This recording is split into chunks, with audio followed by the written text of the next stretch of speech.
Hey, buddy. Hey guys. Hey, how's it going? It's all right. Good, good. Feeling a bit. Excited?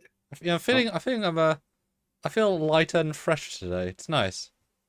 you feel kind of stuffed, like you're hungry, like you're full, I mean. Dinner was filling, but no, I just feel lighter. I Hmm. don't know.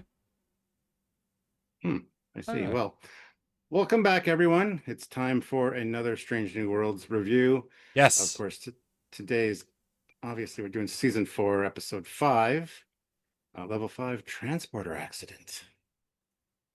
it's going to be fantastic. Mm-hmm. Yeah, yeah, yeah. Well, welcome back, everybody. Hope Well, you guys enjoyed it. yeah. Put in your thoughts straight away, guys. We want to know your thoughts, opinions, Yeah. and tell us what you think. It's important. Mm-hmm. I Mm-hmm. guess I'll start sharing. But I've learned this new trick, Stuart. I can touch type and not actually have to break Mm-hmm. eye contact. So I'm just going to start sharing this, okay? Oh, okay. Yeah, yeah. All right, guys, make sure you hit the like button. Don't forget to super chat or PayPal in with your questions, comments, whatever. Help out the channel any way you can. Make sure you subscribe to the channel. Click the notification bell icon so you get notified of everything that we do. And yeah, there's a join option down there on YouTube, or you can head over to Patreon/Trekyards to support us on a monthly basis over there. Lots of ways to support and help, but just have your voice heard. PayPal or Super Chat in, or just talk in the regular chat. And yeah, should be a good conversation today. Hopefully, hopefully it all goes well and there's no accidents or anything. Anyway, oh yeah, links down below. Links in the description of every video. One to the Teespring store, one to the Dashery store. So please do all that. And yeah, um, I did a poll as well if you want to have a look. ooh, okay. Well, let's see. I gotta like click the link here. Hold on.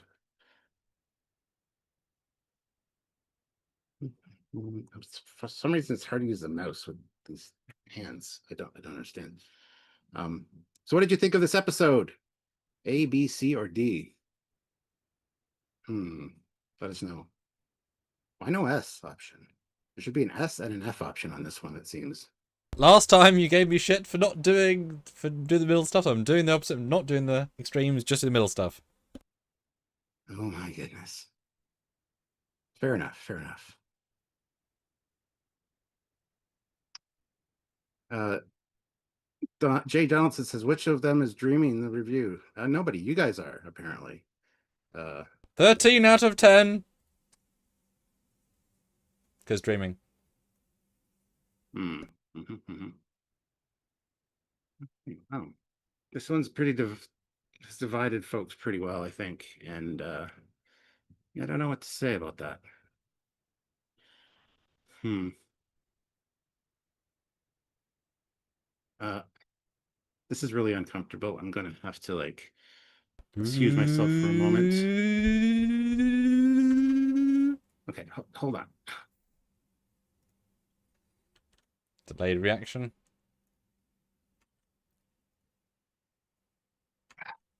Oh,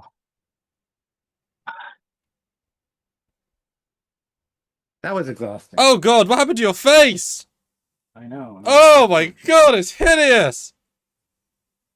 Sorry. Hideous! Thanks, buddy. Ah. Ah.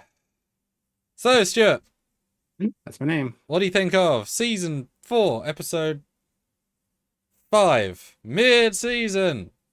And how's it feel? Multiple watches? Better? Worse? More stuffed? More bad? More good? More floaty? More weightless? You tell me.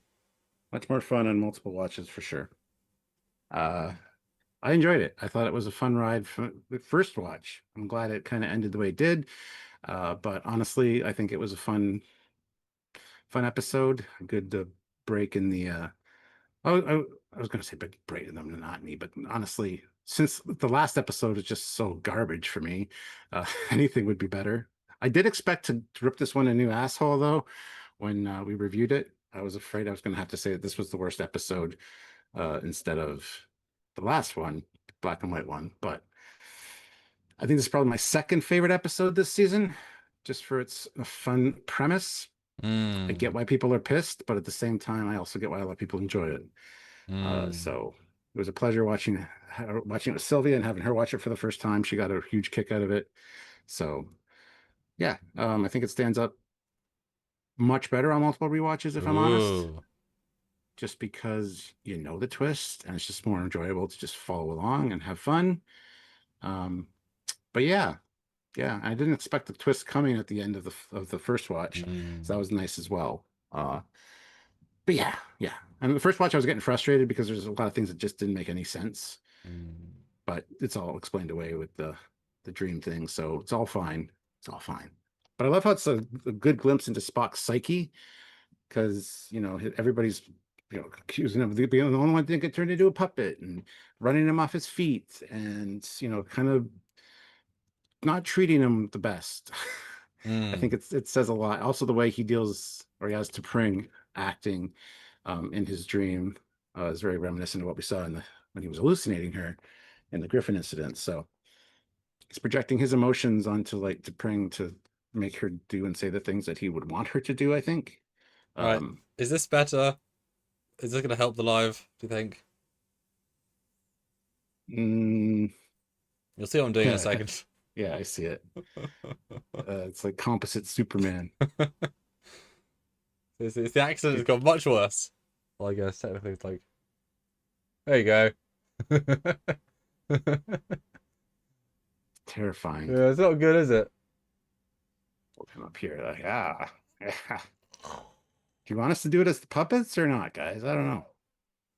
I mean, we're not Muppets. We're like It's true. crocheted. I tell you what, guys. Well, Puppet Cam will be available. $5.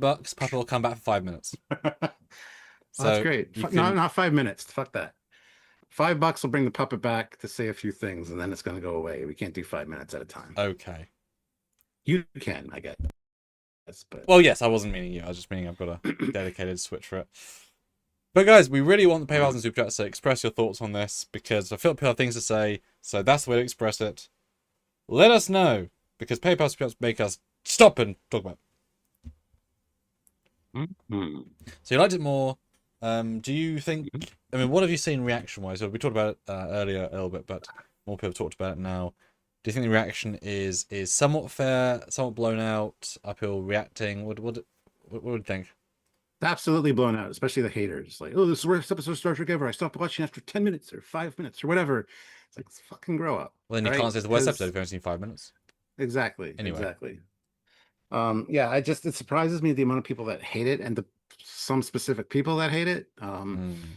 Just enjoy. I understand that, yes, Strange New Worlds is gimmicky, and with only 10 episodes, you want more serious storytelling. I get it. I really do. But at the same time, this show is already established. It's in its lane. It knows what it's doing. It's not with your typical Star Trek stuff. I think there will be the last bit of the season might follow some more serious arc, maybe, or the last season, the last 6 episodes, hopefully, are more focused and going towards the end of the run of Pike and the lead up to Kirk. But I understand the hatred. I also understand the people that love it and why they love it. So it's a tough one. It's a tough one. Now, how about you? What did you think on a rewatch? Is it better or worse for you? And did you enjoy it first time around and on a rewatch? I definitely appreciate that I had no spoilers. I know other people's opinions. I didn't hear, sometimes you can see if the algorithm determines that you should see this one post that someone said, and it's like, hated this episode, then you somewhere in your brain it's going to be there, right? Just somewhere. So the fact I didn't have any of that was great. But already I was just sort of mid, it's like, oh, this could be good. Puppet Angel was fantastic. Mhm. And of course, not it's not the same allegory, of course, but Farscape puppet characters the whole time, not structurally puppets, not really puppets. They're just fantastic. You don't think about it, and they're great. So pretty interesting to see it. As ever, as with me, Stuart, it's up to them to impress or ruin it. I'm just taking the media in. I'm not, you show me what you want. First time around, as you know, it was a strong mid appreciation. Definitely, you can never watch it a second way twice, or a first way. No, you never watch it a first way twice because the twist is radical, and it just entirely changes the everything about it, which is fun to be part of that. You know, no one else in history is ever going to know that. I just found it funny that I just released a Dream episode of Trek Shorts, my first one in 5 years, and then Strange Worlds releases their Dream episode. Like, so many cogs had to be in place for that to happen. It just seems odd because it's like, damn, I just did that. Just did that. Mhm. I think it's both better, worse, and more average on the second viewing, which is weird, but different things. I appreciated Ethan both times a lot. I think he just nails so much. Maybe not as Spock, but as this guy in this scene as a Vulcan with this challenge. So good to watch with such depth, and there's so many. He's making big choices with some of his delivery, but also it's a big radical scene, various scenes. So that makes sense. T'Pring's great. T'Pring is great. I found this time, the second time around, what stood out to me most was two things. One, the amount of ADR in this is extreme. Now, of course, all the puppets are ADR, but that entire great scene in the bar with Boyle from Booker 99, everything's ADR. Because the audio of their voice is right in the middle of the mix, whereas in reality, it would be in, you can tell the difference between him and Spock. So I'm assuming that his costume was rustling too much, they had to redub everything.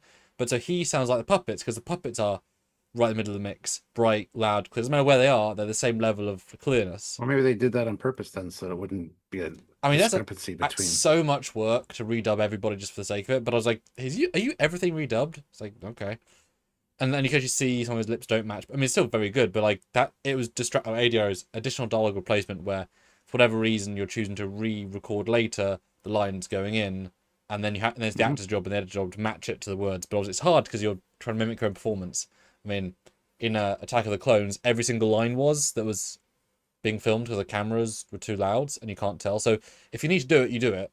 But I was like, this is getting distracting now because his voice is so clear in the scene. Not so much for the lady, which is good.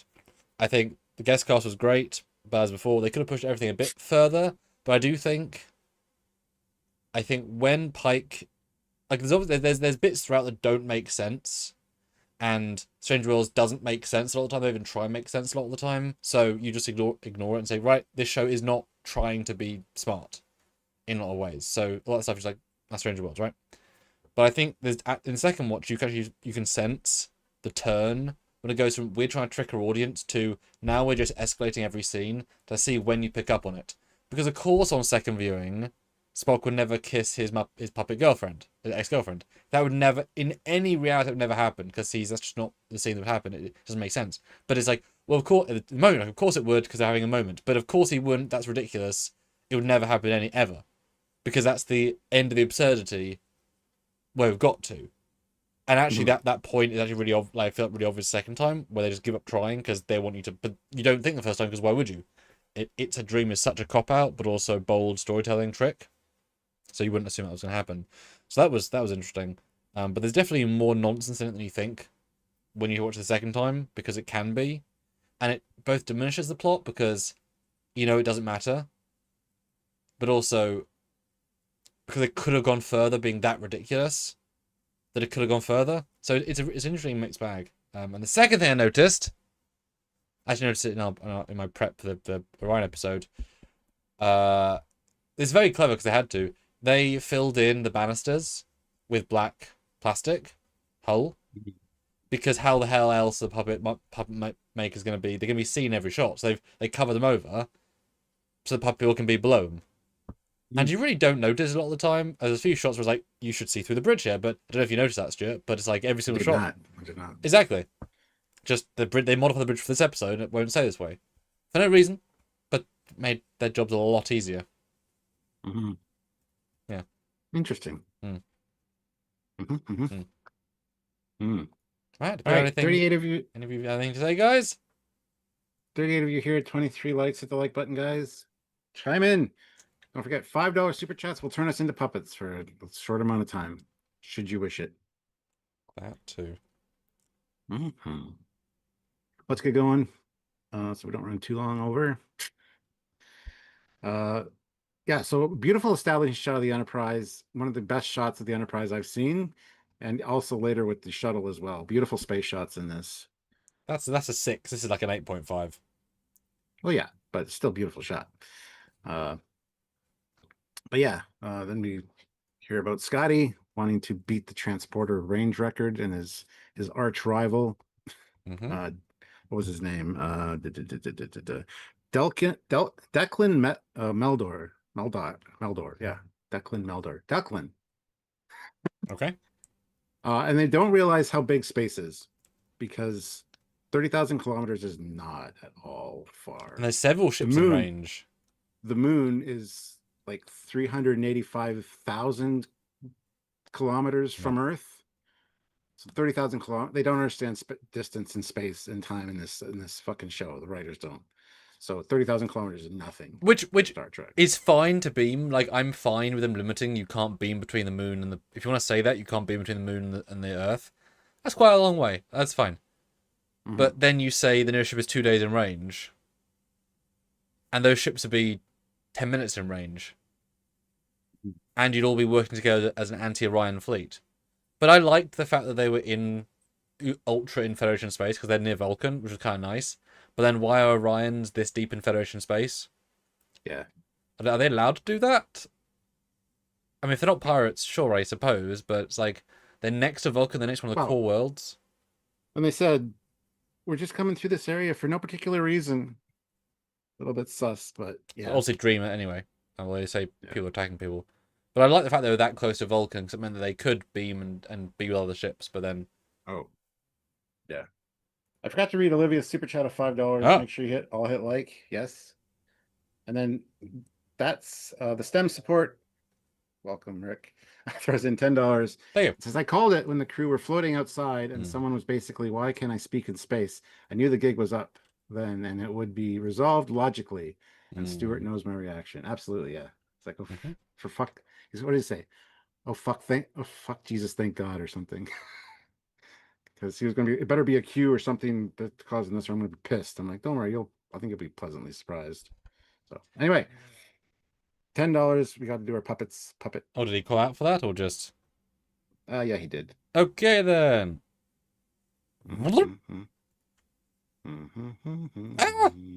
It's much prettier now. Yeah, Square Enterprise. It's a good cold open. Sky's good. I like the JJ connection. It makes sense, even though at this point in the JJ timeline, he'd already done it, and he'd already worked out a beam to Kronos. But whatever. And I guess he's implying he was almost valedictorian by 1/16 of a point. Yep. I don't know if he's that smart, but okay, we'll let that slide. Well, earlier when they first got introduced to Peli, he said that he didn't do so well in her class. So I don't know. It's kind of contradictory a little bit, but whatever. It's fine. Yeah. I mean, I do like at the end they say the other guy had a legacy privilege. That's why he was valedictorian. He got extra benefits. It's like, okay, I don't know. I don't think Sky was that smart to be that top. Part of it he grew and improved, but whatever. They're not necessarily considerate of these things. But then we get introduced to little Ricky.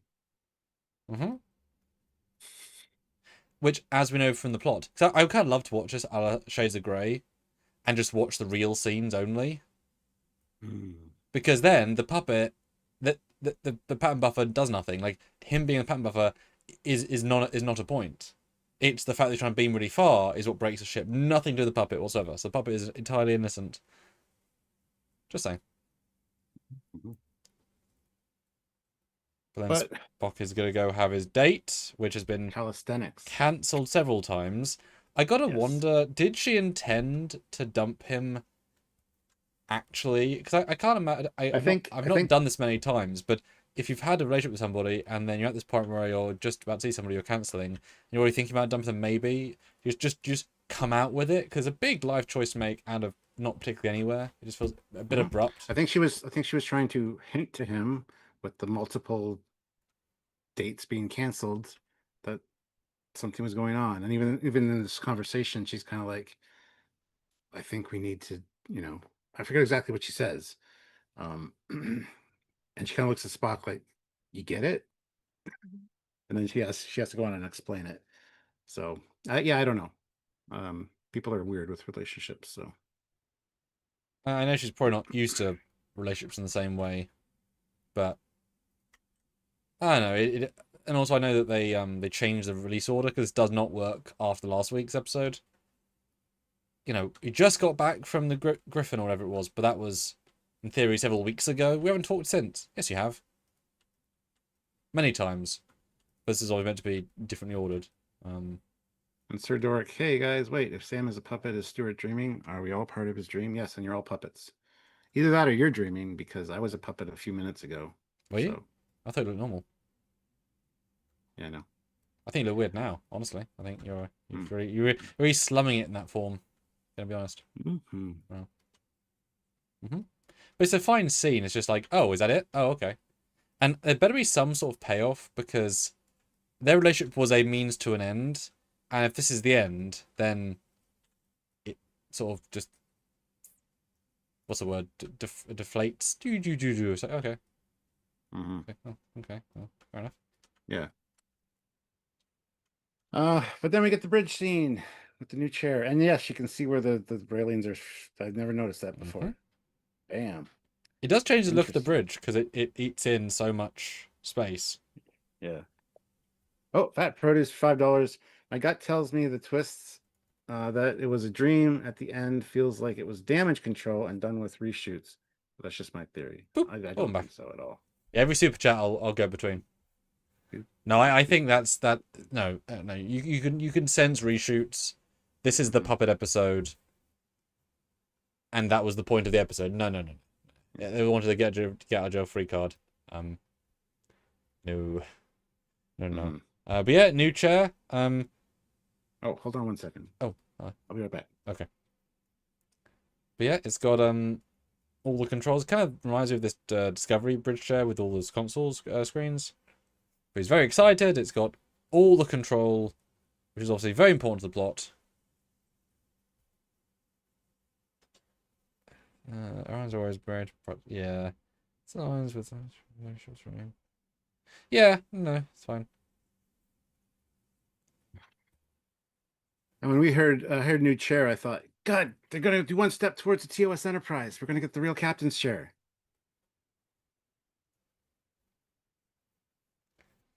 And as we know, given that the puppet him decided to remove the chair still be there next week, otherwise they break their own continuity. I mean, they've done that several times this show, so I don't think they're going to care or notice. I think they're kind of just past that. The show's losing internal credibility a bit with its own issues that it's doing to itself. So, but nicely acted. I feel real sorry for Spock because he's just trying to be. And it is a really harsh thing saying, oh, you'll find a new thing to send to yourself. It's like if it was that easy, he wouldn't need you. If it was that easy, he wouldn't be having issues. The fact is he's having problems. You were a really wonderful bastion and the relationship. Now go the high seas and get. So he's like, this is difficult. He can't. I'm not sure what's triggering whatever he's doing, but. Well, there's some weird voiceovers here. Yeah. It's like here, Una, please do not. Captain, help. It's like I don't know what that's from. People were suggesting it was from the Griffin incident, but it's not. Yeah. I assume just from past episodes generically, just perhaps, yeah. I mean, it doesn't matter. In the sense it's just him seeing things. Yeah, don't know. He can't quiet his mind because he's having a weird few days and weeks. He's talking to T'Pring, which is nice to see her again, and talking about the cow wreck. It's coming up, isn't it? No, it was 2 weeks ago, dude.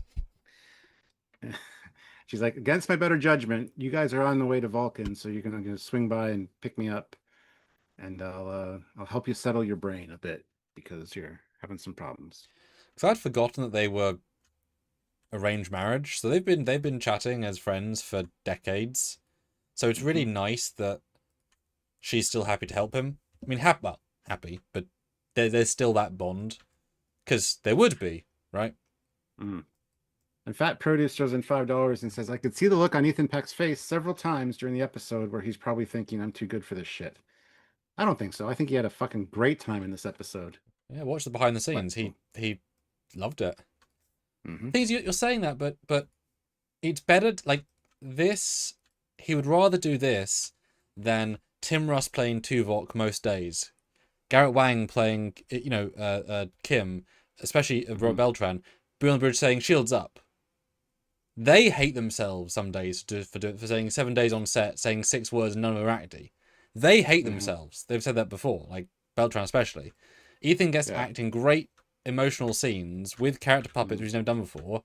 Great for a show reel, great for his visual, like fucking owning this shit. Sorry, And yeah, having fun doing it. I think that'd be a blast doing this episode. yeah, and it's such a challenge, and Mm-hmm. actors want challenges, and he nails it. Because when he doesn't think about them being puppets, then you stop thinking about them, right? And I think the Mm-hmm. T'Pring puppet had the most personality. I mean, she has resting Vulcan face, which helps. But also, even though she's the least emotive character, they do hair flips with her in a way that. Mm-hmm. But they've just determined that's the, as I say, she has more emotion. But I really liked Yeah. her in the scene as well because for a character who is a Vulcan, although she's obviously a less orthodox Vulcan because she, was happy to be with the, the Spockisms of Spock, you can note a very notable sharp coldness at no longer being partners. And it's there, but it's not rude. Mm-hmm. And it softens throughout and Spock soft. It's really interestingly played. I gotta commend them both for because they're the only like long-term character arc in the entire show. So they're actually getting to develop it over years in various ways. So yeah, it's on the screen. And I want to point out too, you forgot to change back to your puppet for that super chat, but What? oh, we also got a PayPal. You said every PayPal you were going to, or every super chat you were going to switch back to your puppet or yourself. I'm a puppet. No, you're not.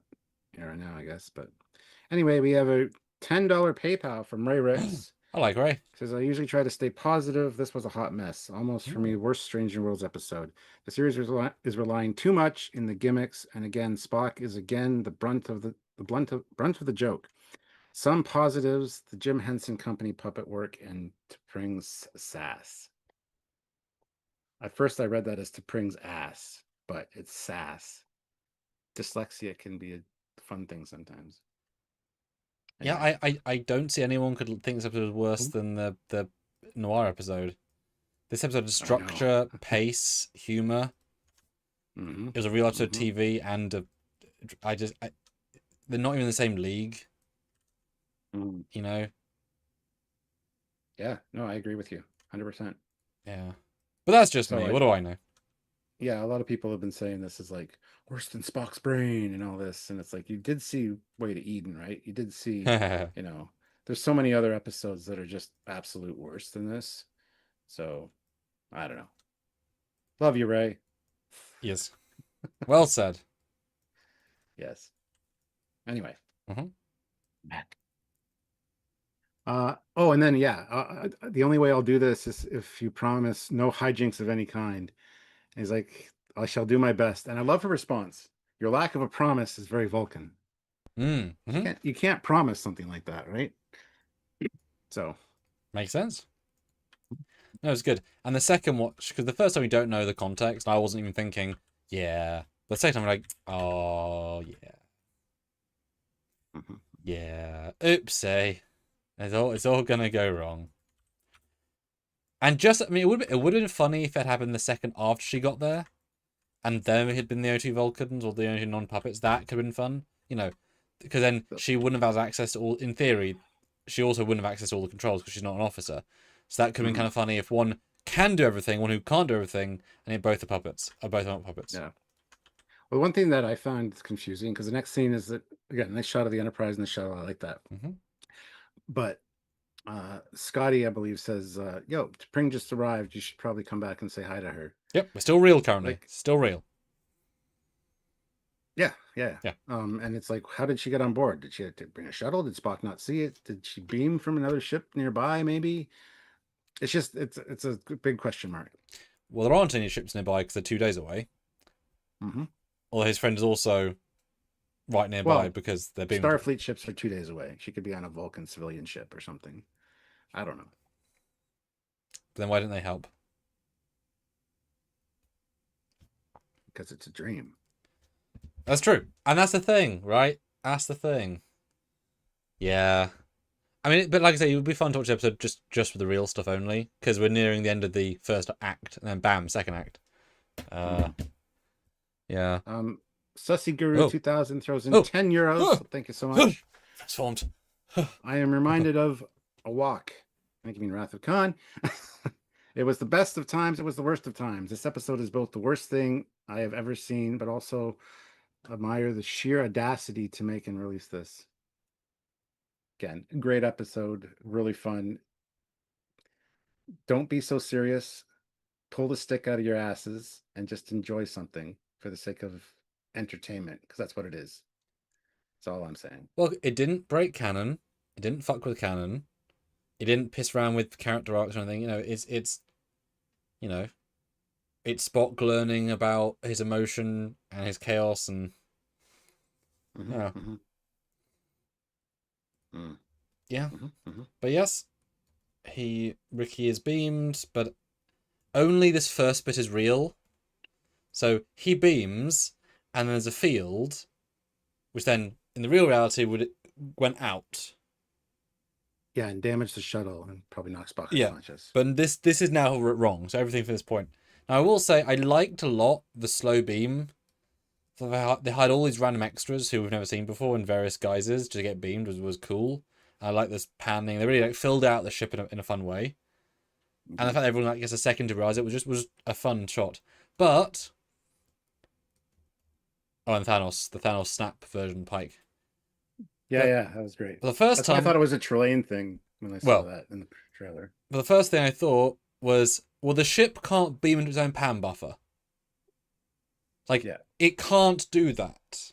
It didn't do that because it can't send itself if itself is being sent. So already, this is the biggest clue of this episode is make-believe. But if it's Trelane, if it's another thing happening, I wasn't obviously that screwed. And again, Stranger Worlds, they walk from Federation space to the Gorn homeworld in the same afternoon. They don't give a fuck about this shit.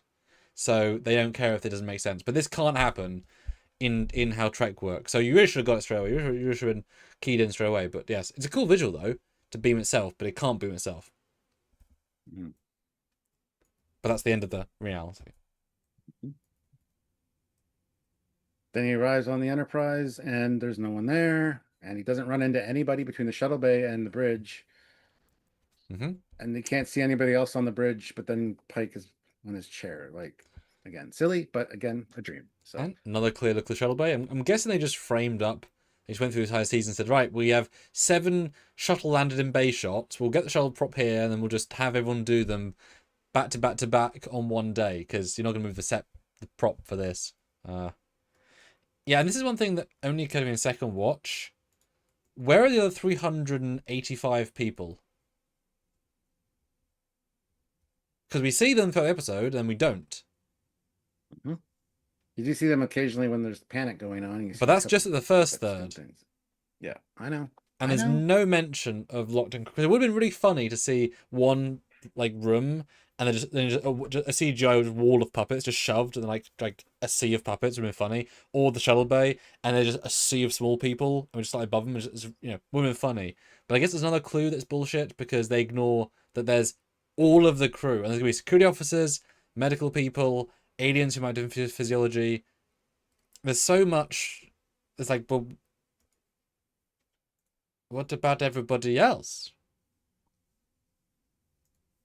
Sussigura 2000 throws in €5, so thank you so much. Oh my god. Remind me, did the portable transporter from that Harry Kim episode transport itself in addition to Kim and Paris? I don't know what episode that is. You have to clarify. From that Harry Kim episode, teleport itself in addition to Kim. I don't know. I'm just a puppet. Transport itself. I'm a puppet, not a... I don't know. Damn it. Puppets haven't got the same level of improv skills, okay? I know, right? I got stuffings for brains, so give me a break. But they're organic stuffings, as was made clear in the episode. Yeah, that's kind of stupid too. But anyway, it's fine. Yeah, so clarify which episode you mean. And remember, that is Voyager tech, a little bit different, although, yeah, You can't. You need a pattern buffer to be inside of, and if you can't be inside your own pattern buffer, that's not right. It's not true. It's impossible.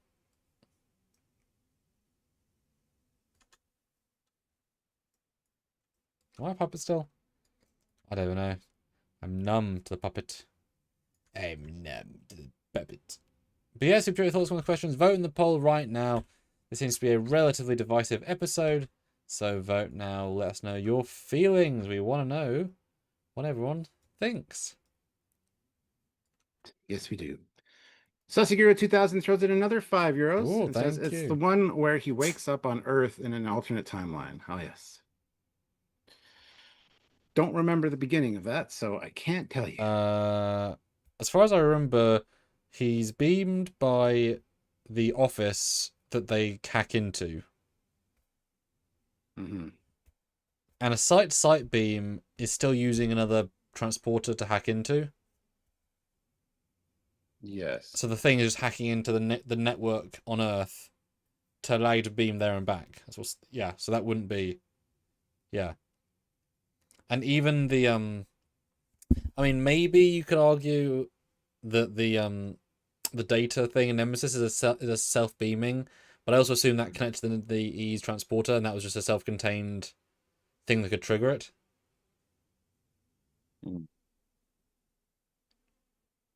Don't know is the answer.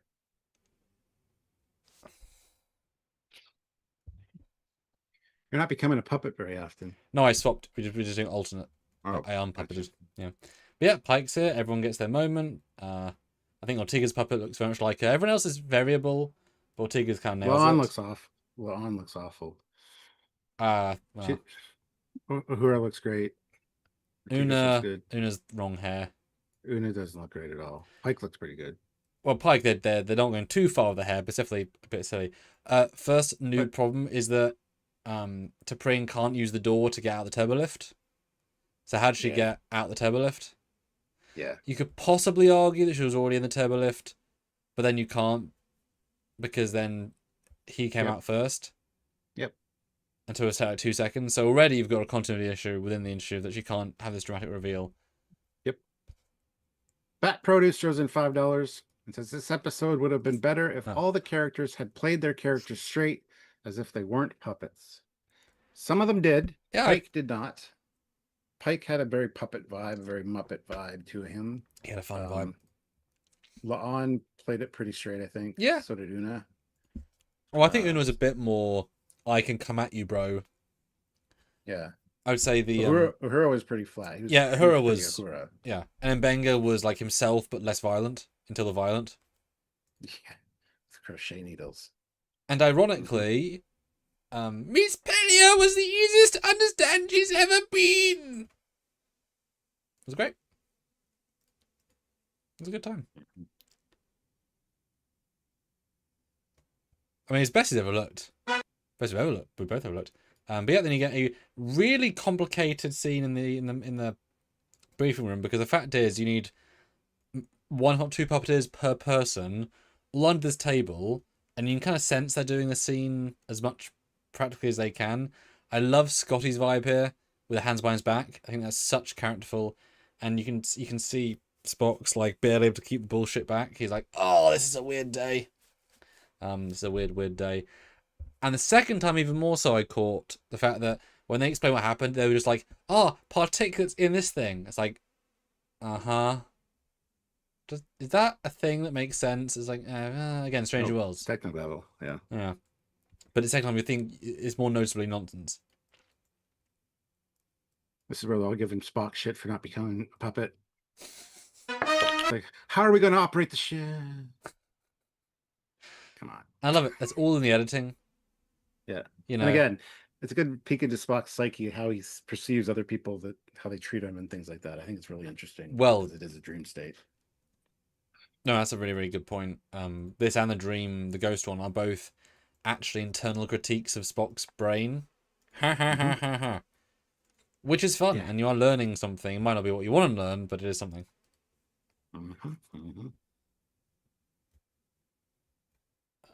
yeah, everybody's like, we can't operate the controls. They don't recognize our fingers, which again is retconning things a bit, saying that all the controls are touch sensitive and it's coded to certain people's fingerprints and or whatever, which is great for TOS.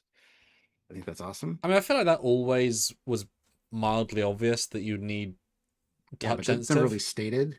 That's why people are like, "What? Riker's sitting on the Yeah, weapons control. He's going to fire a I, torpedo at his ass." I was about to No. say that's the one thing it rectifies. But again, Stranger Worlds fucks with stuff. They also say holodecks exist, so you know. So you can't take, if you take it all, you have to take it all. You can't take some of it, you know. Um, Mm-hmm. but yeah, 100%. They do say their voice control works, although they never once used voice control actively in a way that was meaningful, except later on in the episode when they overwhelm Spock. They can't use the systems. They can all independently comm Spock, but they can't press the button. So how are they all comming Spock, right? And if they can do stuff. And you would certainly think that door open would be possible, right? Mm-hmm. If voice controls were that much of a thing, then there would be some level of everything could be done with voice to an extent. So, but they need the gimmick to work and also not to work. Because it's a good revelation when they realize only Spock can do anything. That's a really fun gimmick. Although then it sort of makes like Uhura's character pointless beyond belief for a bit. You know? She can't even do her one job. Mm-hmm. Well, the Enterprise is a ship, not a telephone. That's true. Hypno Ember says Pelia is the best puppet ever. I loved her puppet as well. The hair is great. Yeah. Just perfect. Did you all notice she was barefoot? I think Atlanteans have to have their toes free. I think she was only barefoot after she got cut in half. Yeah. I think she had boots on before that, but then when they repaired her, she had her boots off, and they were sitting beside her on the couch, I think. Yeah. We'll see when we get I think there. that's true. No, I mean, that's the thing. Paddy, that's one of the best she's ever been. The ADR booth person actually made her speak clearer.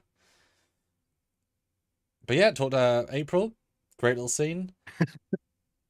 Never heard of a level 5 transporter accident. Have you never heard of another ship turning into puppets? Yeah. Touche, sir. Touche. Oh. But No, I was wrong. Hold on. I just looked ahead. She is wearing boots on the bridge. yeah. But she takes them off to throw at the captain. She throws both her boots at the captain as weapons. Yep. So that's why she's barefoot. Love it. Yeah. Sure. It's good to know they can take off clothes as well. Yeah.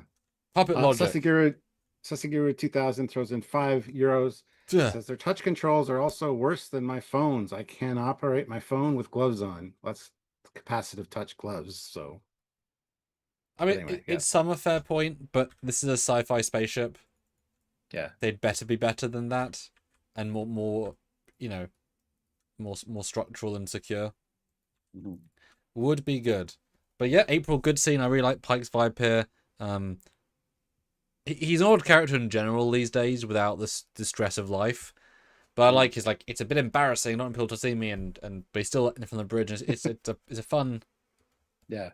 It's a good little scene. Just don't let anyone know you're a puppet. That is my deepest desire. But this is where you can start to see how, and here's a shot of Uhura, you can see the banisters being blocked is effing essential. The CGI budget to remove the people would be absurdly more if they didn't do this. But it's such a efficient, like, who noticed? But yeah.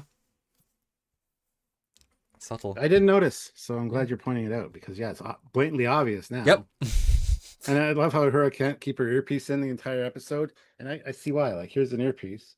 It don't work, man. I mean, it does stay in. It does, but it keeps falling out. Yes. But then Pike says, "Oh, I'll give you control." He already forgets that you can't use your hands. He tries it 4 times, so he's dumb. He sure doesn't have voice control. Like that. Yeah, they did make a point of saying it was touch and voice control at the beginning. Well, it had to be later on anyway. Yeah. But it's like, calm down, sir. But then the look of Spock's face, he does so much with his eyes. You know, he's really trained himself to be emotively emotive. Yeah. Pretty That's well the done. one thing I gotta say about this episode that I didn't like is the fact that I couldn't picture Leonard Nimoy doing any of the things in this episode. A lot of times I can picture Leonard Nimoy doing what Ethan Peck's doing somewhat. This one, especially when Pike gets airlocked, I cannot picture Leonard Nimoy doing that scene at all like that. And that's a problem for me a little bit, but small thing. I just want to point that out because I Well, do like the episode, but there are some things that bothered me. this might seem like a redundant question, but could you see Nimoy doing what Quinto did at any point in the 3 movies? Most of the scenes, yes, but not the punching somebody in the face scene. Really? Well, I wouldn't have said Yeah. for most of them. I mean, different years of thingy, but. Hmm. Hmm. Then we get to try to recoup or get La'an back with her transporter pattern. Although, And how did they get into this room? Because Spock had to walk them down into the room to then go back up to the bridge. It's a dream, guy. No. That's what I'm saying. Like these scenes, Yeah. there's a structural breakdown in the second time you watch it. Because why would? Of course they can get it the first time, but they can't. Because he makes a point saying, "I can't do anything." Yep. In this scene, but I do find it amusing, Spock. So it's very difficult to get away because everyone's being really annoying. Yeah. But they try it, fails, and her arm falls off. No real explanation as to why, but it's kind of funny. So, And obviously, I thought it was really bad acting the first time. She's like, "I'm still a puppet." I thought she was trying to be like angry that she was still a puppet, but no, they addressed it later. You were happy and relieved that you find out you were still a puppet, because that way I can't hurt anybody. So when I first watched this the first time, I thought, Yeah. wow, her acting when she's not on screen is bullshit. But I was wrong. So yeah, I just thought I don't believe La'an would think that way, and it's true, she didn't. yeah. Right? Spock was wrong about how she'd react to that, which is fine. She's a unique snowflake. And if you're at Destination Star Trek this weekend, you can go see Ethan and La'an actress. They're currently in the UK. Today was the first pre-day, and then tomorrow the first real day, and then Saturday and Sunday. Yeah, well, there you go. Go enjoy if you're there. If I had more money and more time, I'd go too, but I have neither. So, woo! So super chat if you can. It helps. Check PayPal just to make sure. That helps even more. So, did you know we get that 35% more on every PayPal? Did you know? Oh, well, so I told you then. Bit redundant, wasn't it? But anyway, sick bay scene. Find out that she's alive in good condition. They sewed her back together with Spock's help, of course, because they can't really hold the spool of thread. Except when they can. I know, exactly. Yep. But it would make sense they'd get better at it. So, yeah. You know, it's like, well. Yeah. Yeah. Also, the puppets have incredibly long legs to be able to stand that way beside the bed. Just a small thing, but. Yep. That's okay, though. It's just enough to be silly, but not too silly. Right? Yeah. Oh, and Manga points out they're still organic. They can still die. Yes, that's for the audience. Yes. But as we know, it's not so much about like they can't regenerate, so it's not so much they can die. It's that if you destroy them. That being said, the guy with the hole blasted through his chest. If this was reality, I would hope that they would fix that and restuff him, and before they made him human again. But anyway. Yeah, wait a bit on that one, and then do the process. Yeah. Or he's staying a puppet for a couple of years while I re-crochet him, I guess.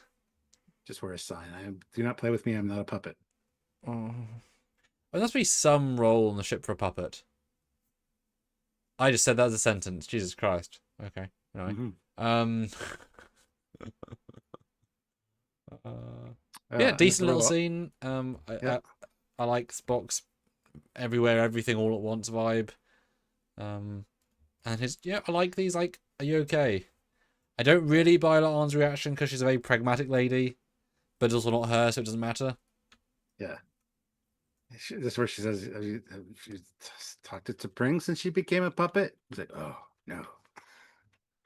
No, I've been busy with everybody else wanting everything at all times, La'an.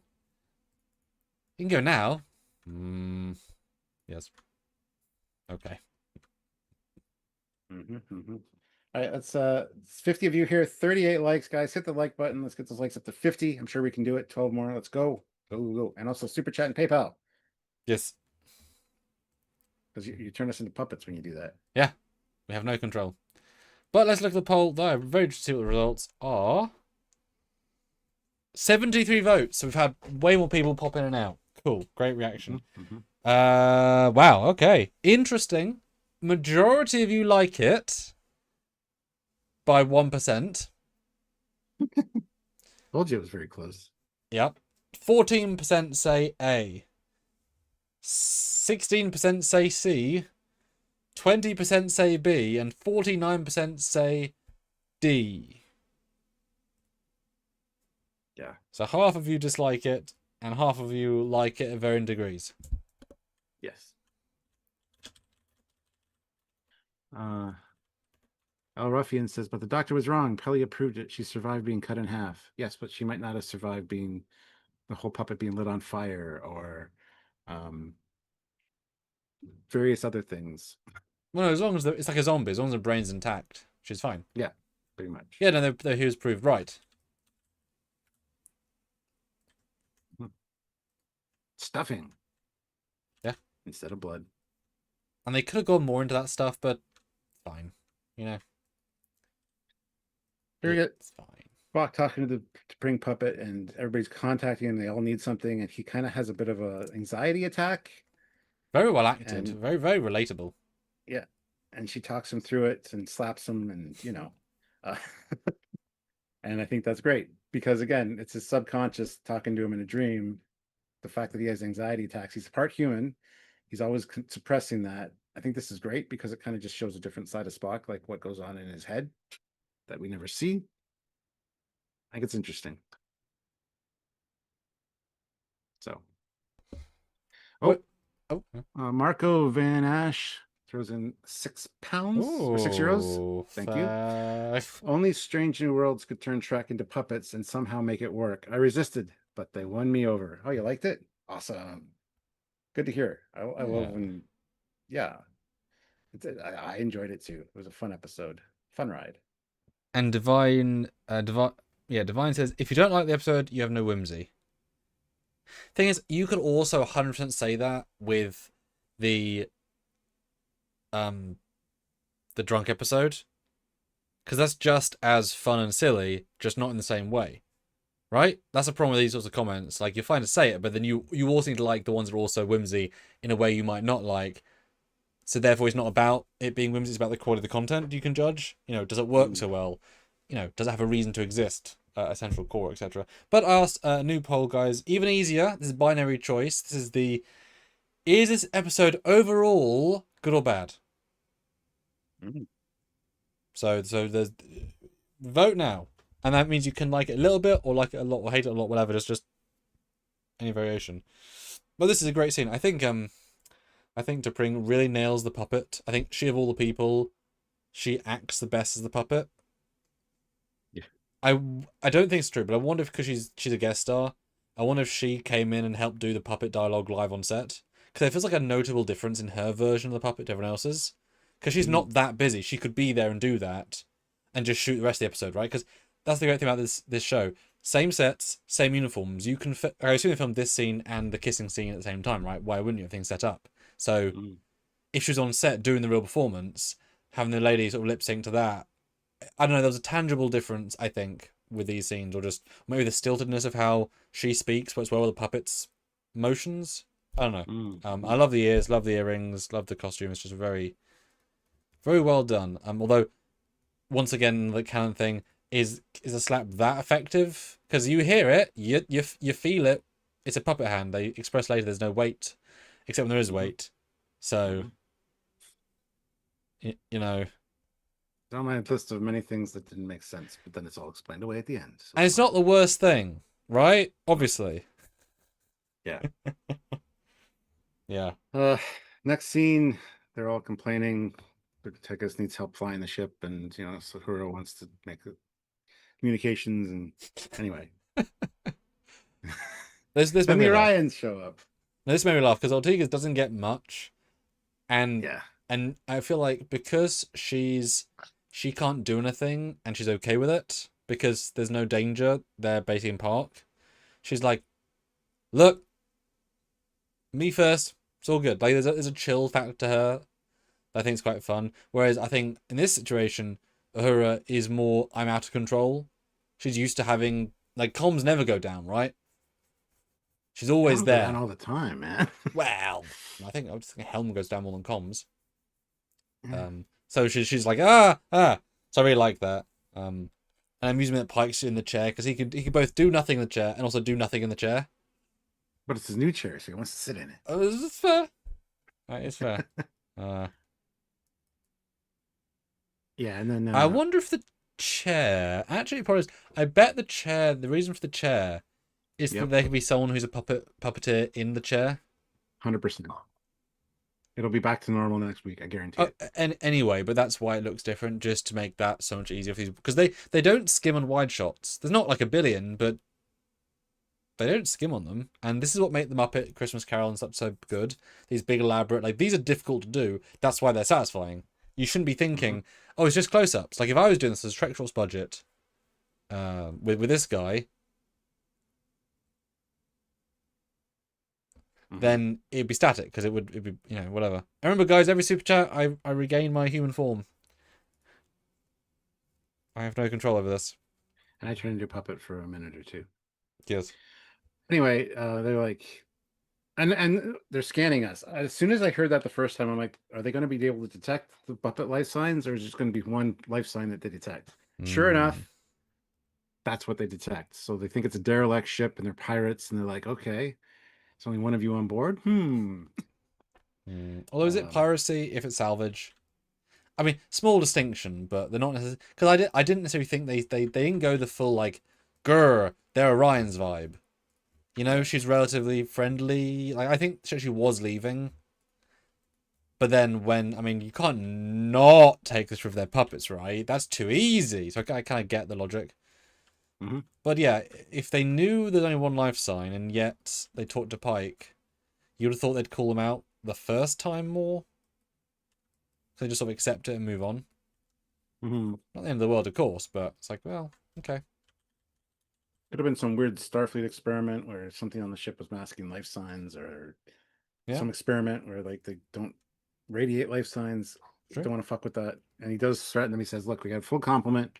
We are going to fire you with photon torpedoes. And they start leaving. Yep. And then end communication, and she whaps the panel, and Spock's like, ah.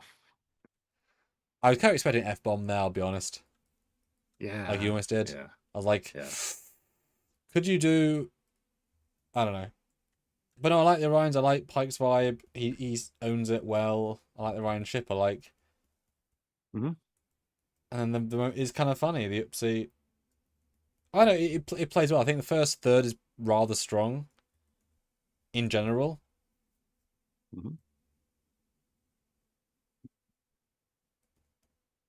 Yeah, the reaction of, oh, you're puppets. Like, that's a normal thing. It's like, oh, we ran into a puppet crew last week, so we can take the ship from these guys easily. I just think as pirates, you see more shit. Right? So, yeah, for sure. And also, it doesn't matter to her. Like, oh, you're puppets. Yep. Anyway, but I kind of see that's the thing. Some jokes, because they're trying to stay serious, and some people said it's not a serious episode. It is a serious episode until the last like third. It's actually way serious than it needs to be because they're trying to do it straight until they're not. I love the fact that Spock's running around doing things. I wish they'd made more of that because I think that's a really good gimmick that he has to do everything. Yeah. And so I kind of wish that was played more on. He had to turn the shields on. It's enough, but I kind of wish you could have played a few more jokes in that.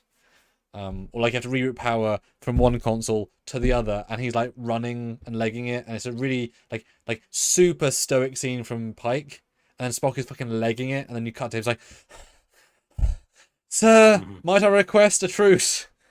They won't have a truce. No, with you, sir. I need a I don't know. You could have made it funnier. But it's kind of bold that they actually shoot the Enterprise without shields. Like they wreck. Like those weapons burn through part of the ship. I kind of wish they addressed that more. In theory, they just destroyed decks and decks of space. Yep. Ow. Raise shield, Spock. It's hilarious. Yeah. And that's why red alert button's really important. Raise the shields. It's an important button. And then during the attack on the bridge, somebody says, oh, my Fraggles. because the director of this directed a few episodes of Fraggle Rock, which is another Henson Muppet show. So Yeah. I thought that was quite nice. Even though I don't hear it in dialogue, it's in subtitles. But it's also like a lot of explosion and sounds going on. Yeah. So I like the color to the crew, random puppet extras, a purple guy. I guess there's a canonical purple alien on the ship. Because they're themselves. Yeah, it kind of reminded me of like Beaker or something. Yeah. From the Muppets. I kind of wish they took the opportunity to make like an Andorian puppet and a Tellurite puppet, and because they could have if they thought ahead, they could have made one of every alien and then sell them. Yeah, like people have been asking, are these going to be for sale? Because I don't really want any of the crew per se, but if you had really fun generic alien variants, that'd be really cool. Or if this is obviously stretching incredulity, but also it's a fucking dream. And actually that would be interesting. I mean, it's obviously not true in the story, but imagine if, let's say the first third, right in the first third, someone says to Spock, Spock, go deal with the Klingon envoy.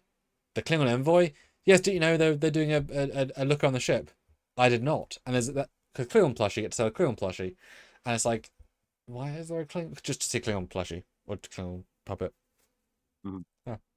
But the crew just, and I wouldn't have been against if the entire crew got massacred in this scene to explain why they're all dead.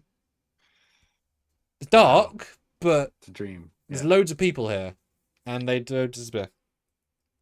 Yeah. But shields go up. You got a blue guy as well, who's crazy looking. What? You got the aliens on the bar, which is mildly funny. I'm not sure who that's trying to be, but okay. The guy sliding. And they fire torpedoes. I would think Spock would know where torpedoes were, especially as a giant bun. And I know that bridge console because I've texted that annoyed me too. There's two giant circles, and one says fire torpedoes. And she didn't press a button to prime it. That button's already there doing something, so he would know where it was and see it. Yeah. But overstimulated, he's been doing everything he's probably exhausted at this point. Sure. But they fire torpedoes. Bad too. Quite a good shot. I would have kept firing if I was them, to be honest. Yeah. I mean, why not? That's not enough, is it? So engine's down to 20% and falling. Belly is like, if you're not in the bathroom or currently getting blown up, please come help us. I did laugh out loud at that line. I love when he jumps over the railing as well. Oh, was that his idea? Must have been, because it's hilarious. It's so Riker. Yeah. In whatever episode. And this is great because we actually see a TOS, at least Strange New Worlds, photon torpedo Mark III. Yeah. I've never seen one of these casings before, so that's kind of neat. I'm 80% sure we saw it in Discovery. Oh, probably. Who cares? Who remembers that though? You know. Well, because we had sort of nice things to say, but it's a hell of a prop. But Stuart, I think I'll have a transformation soon if you go check. Oh, we got a PayPal. That's awesome. Let's see. How much is it? Because that triggers my. It's BJ, and he throws in $10.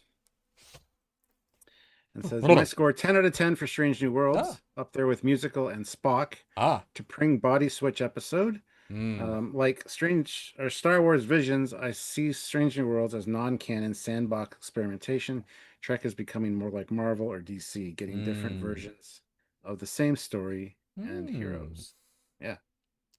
Great. I mean, you can't truly take it like that because that's not what they're saying. But at the same time, yeah, totally. Yeah. I think as long as they're fun, interesting, and don't fuck with canon, right? Yeah. If you fuck with canon, then you're just breaking, you're hurting the world.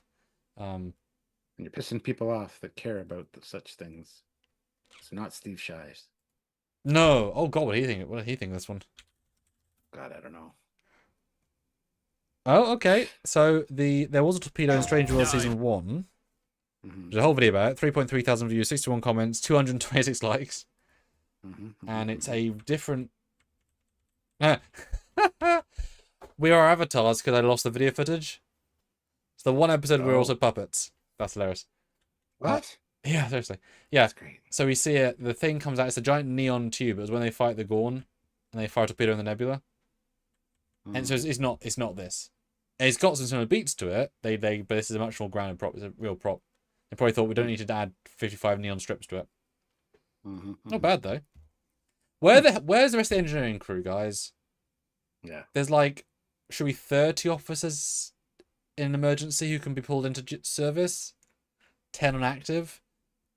So, and it would, again, you notice it more second time. They just pull away all the extra stuff. But I do find that Scott he's in no pain, no danger. Could just pull himself out. That is funny. Again, I laugh both times. It's like, and Spock's really trying to lift. I feel like he's actually trying to lift something heavy.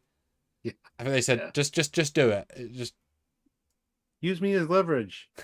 You could get out of there the entire time. I'm new to this puppet thing. I don't know. And the fact that you have to frame these absurd wides to get the it takes your brain into the Muppets world because they have to do it practically, and so it ends up these really funny, interesting angles. That's great. I love Scotty's acting. It's like, I didn't know. It's great. There's those are nuggets of joy in this episode, and also lack of crew. Yeah, especially even in this next scene, it's a hallway scene. T'Pring's carrying a stack of phasers. Now, are they real size phasers or are they fake phasers? I was wondering the same thing. The one on top is like attached to the other ones because when he pulls it, it kind of like it does it so it didn't fall off. Oh right. But because my assumption is they're all ultralight rubber versions. They're all stuck together just because they need to be as light as possible. So they should probably. I also think they're probably undersized. I think it'd have to be maybe, yeah. Like not by a lot, and you could easily 3D print them smaller, make a cast mold, and do that just to make this shot easier. Because you don't notice, but I feel like the proportions are so different. But first of all, how did she get out of the quarters? How did she get a secured weapons lock open? And then how did she grab several phasers and hold them without thumbs? All of these things seem possible. Sam, you're such a buzzkill. I'm really not. I'm just pointing out the small things that are meant to be clues. Because I think it's a fun visual. The Vulcan is grabbing phasers for everyone, knowing that she can't use them, which is also logical. It's like, what are you doing here? But I like the fact that you're doing it, right?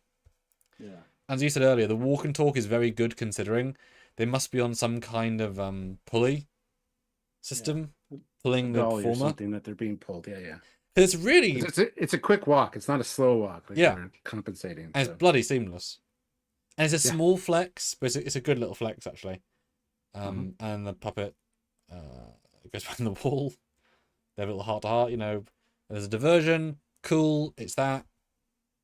But they're here. Grabs a single phaser off. I don't know why he doesn't grab two. I know, right? And then use burst fire or just multiple. Because he could totally stun them all. Yeah. Like, it would look silly, but... Also, just wide beam it. Wide beam stun. Come on now. Yeah. Again, never used, really. But I do think it's really clever / fun that they're much better at shooting than Starfleet. Because, they fire guns more, so she can shoot the gun out of his hand. And it feels like nothing. I like that. That's a good, like, Western vibe. Like, yep, no, they are that good. And you suck. And you kablooey. Yep. Yeah. Then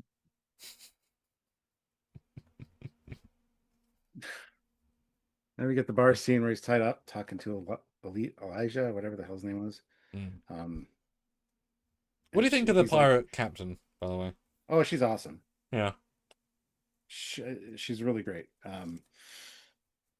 Yeah. I feel like there was like no direction. They just said, have fun. Yeah. Just play. Yeah. Just we're gonna paint you green, put you in a wig, give you a giant sword, just have fun. Don't worry about it. But in a good way, right? Where the character is set up that way. But I would like to see her back in I guess for the first time. in a serious role where she can, because I like that not all Orions are pirates. That's really harsh, that they shouldn't all be pirates. So I'd like to, I mean, she's not going to come back obviously, but I'd like to see her in some form helping or being just, because her vibe is so different that you could see her being like a Shran. Not quite that, but you could see her being an equivalent like, yeah, she's a friend of me. She'll work with you. Yeah, sure, why not? Yeah. Yeah. We have a Sussy Guru, €5 super chat. Spock continuing the Starfleet tradition of standing in the middle of a hallway instead of taking cover behind one of the struts. Dun dun dun. Yes, yes, indeed. I mean, it did take all of 4 seconds of the scene, so. Yeah. 43 votes, guys. It's 19 minutes. We'd love to get 50 votes in the poll so I can do a new poll. It's really good. You guys are really engaging on this. 43 votes. Vote now. Vote spike. Come on. 7 votes. Now. Do it. Do it. Warping says she played the Kess kid in Voyager. The Kess kid. Do you mean the child that she gave birth to one time? We got a PayPal. Oh my god. From BJ is again for $2, so thank you. And said, we have and will likely continue to get different versions of Spock. I got a comic with a Soviet Superman because he lands in the Ukraine instead of Kansas. So cool, alternative world. Don't mind if the same occurs with Trek, if it is good. Yeah, the multiverse thing. I also have that comic with the communist Superman. Yeah. The only problem with that, and I don't disagree in general, is that when you do that with a legacy character, anything that happens in it is irrelevant. It doesn't matter because it's not adding to who they are. Who they were is sort of a moot point because it's not who they are. So if the show would have been in different circumstances, which still shows something about their psyche somewhat. But that's why comics can cost you thousands to make. If this is 3 million, 4 million, 6 million episode, and you're using it to tell a non-canon story, a non-consistent story, then you've just utilized that in a way that doesn't add anything. So that's why you need 22 episodes where they're cheap and you can make more, and then you can do thing, as I think most people are starting to say at this point, or have been saying for a while. Like, you need to make them matter when you have so few, and when you don't make them matter, then you are making them more wasteful. Mm-hmm. You know, have a 20 episode web series on the Ticonderoga sets with Ants and Ethan and all those guys just chilling out and just do small stuff. Make that.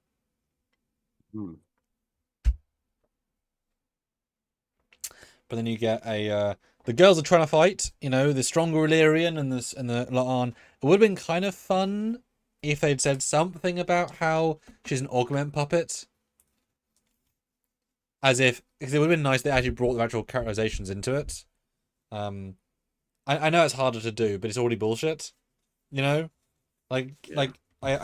choosing to take as true that Lana can jump on walls because she's so strong in that later scene.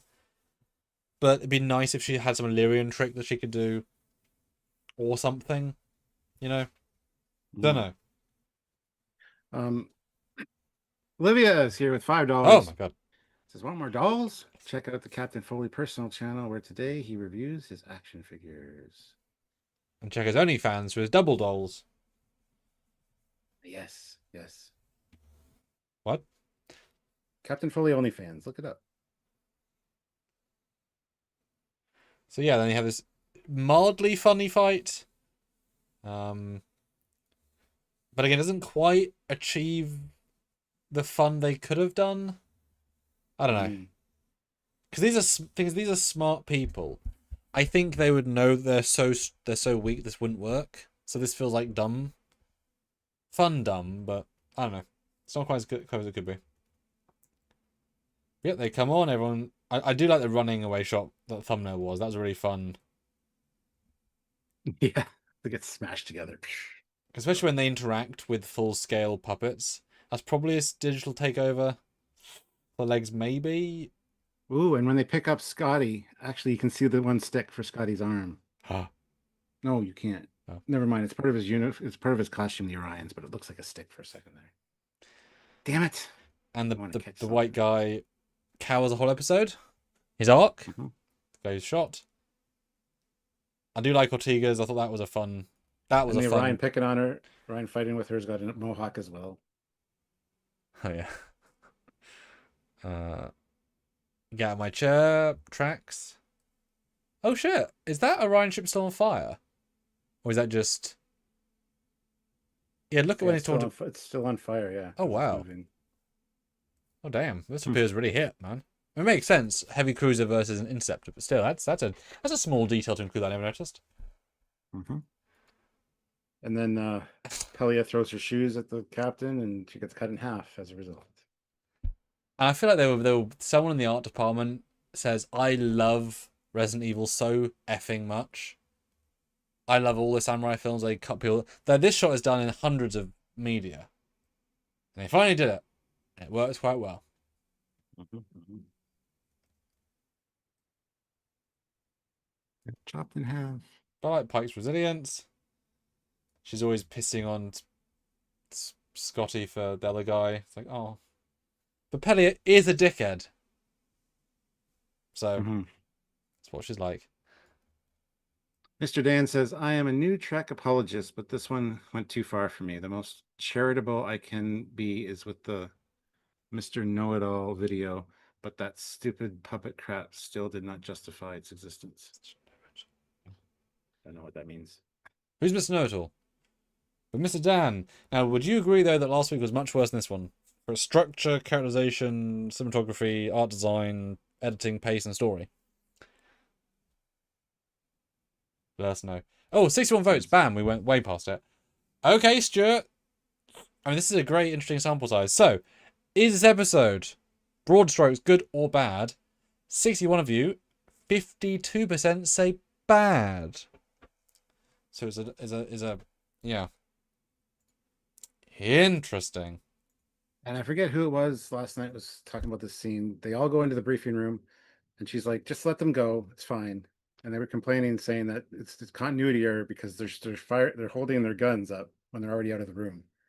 It's like, no, the guy was ready to go after them into the room, and she's like, "Just let them go. It's fine." So they're also guards. I was right. I was right the entire time. So anyway. Also, guards hold guns sometimes passively, ready for action. That's just what you do as a guard. Mm-hmm. I do like how she grabs him. That was really fun. Yeah. Throws him. Drops him. But then obviously they get from the briefing room to the quarters, knowing they can't go through doors or use turbolifts. Well, as you said, there's a guard at the door, so I assume that they just escorted them all to Pike's quarters. Although why they would pick Pike's quarters and not the brig or something, I don't know. Well, isn't it to Pring's guest quarters because they have her robe? No, it's Pike's. Then why has he got a Vulcan robe? I have no idea, but it's Pike's quarters. It's his.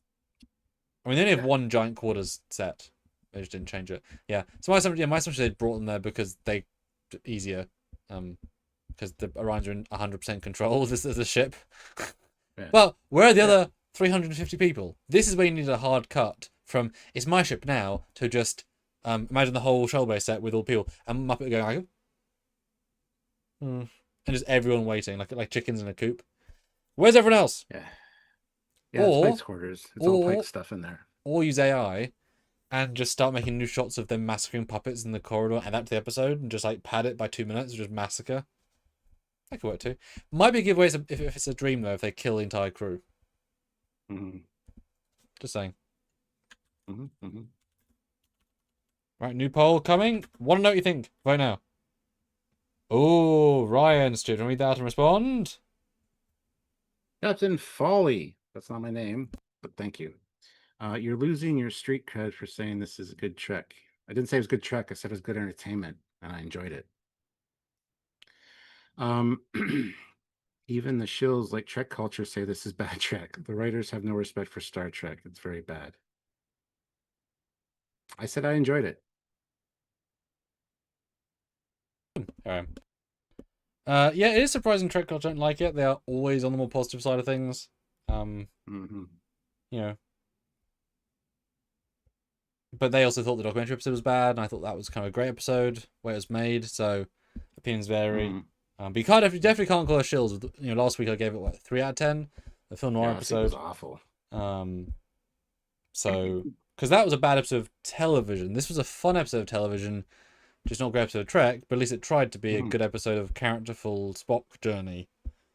Yeah, and give everyone something to do. It's going to reflect in my score at the end. Enjoyment's going to be a lot different than actual like Strange New World score. So yeah, pay attention to the scoring system. And Ryan, that's the thing is, anyone that disagrees with us thinks we have less Trek cred for any score of any review, right? So we always just be consistent with ourselves because we're going to be true, we're going to be honest, we're going to give our opinions. I've certainly broken down why I think there's some good things about it. But I think last week was much worse. If you think it's better, maybe you've lost your filmmaking cred card because you can't see bad TV. And you're also going to say, that's silly. It's like, yeah. Doesn't really work that way. Blah, blah, blah. Yeah. People like different things for different reasons. So. Yeah. They have a so whole back conversation together about what they can do, what they can't do, and then Pike's like, I'm gonna go out, I'm gonna do it. I'm gonna be the one smaller and fluffier, but I'm still the captain. Yes.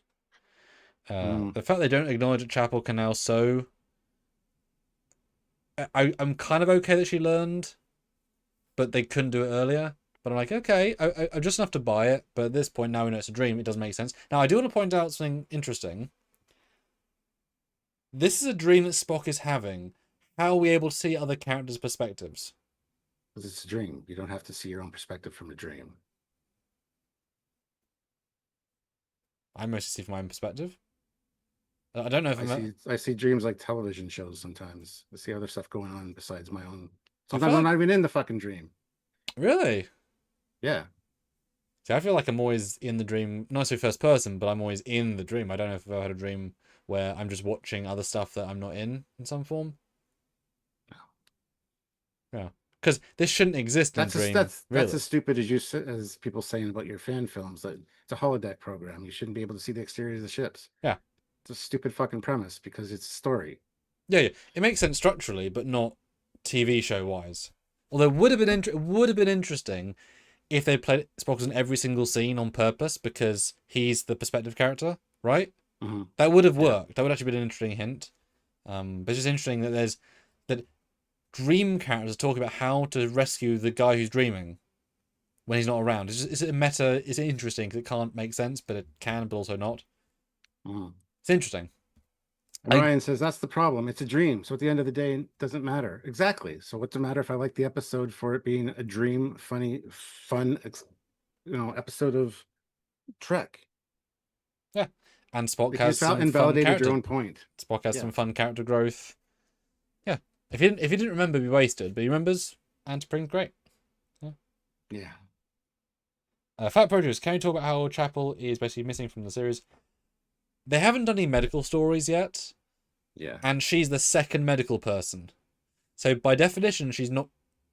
It's the same as Troy. If there's no counselling moments, then she's not needed. I mean, Pike is also missing from much of the season in terms of last season especially. I mean, you don't need every character. I mean, obviously Pelia, because they got Scotty. Like, the role needs to make sense. Spock is always going to be useful, and La'an's always going to be useful because they're always pretty much central in something, either tactical or science, right? But you don't necessarily need number one. Be doing Captain Pike because there's different layers of like importance. Yeah. Ooh, Mr. Dan. But I felt last week was solid. The black and white was a waste tend following Spider Noir, but Trek has done play episodes like this. It's terrible TV. Bad script now. Just so many plot holes, it's ridiculous. Go watch that review. We are scathing. Our first scathing for a long time. And Ryan says it matters because we are only getting 10 episodes, and this one did not matter. I agree with that. With 10 episodes, we should be focusing a little bit more on other stuff, but they're already in their lane. They established that this show's experimenting with a lot of stuff. So, yeah, I don't know what to tell you. Yeah, but I agree. 10 episodes, you should focus more on. It's the exact same. You can't. Every week you can't say they should be on the TOS sets. They should be doing the TOS uniforms. They are choosing never to do that. That's what they're doing. So they are choosing not to have sci-fi normal stories. They are choosing to be the show that is a visual reboot and that is experimental. That is their thing, right? DS9 was choosing to have a war story that takes 10 parts where they spend half it not on the station and everyone's talking in corridors. That's their choice, right? Voyager was choosing to spend time in a Paris bar.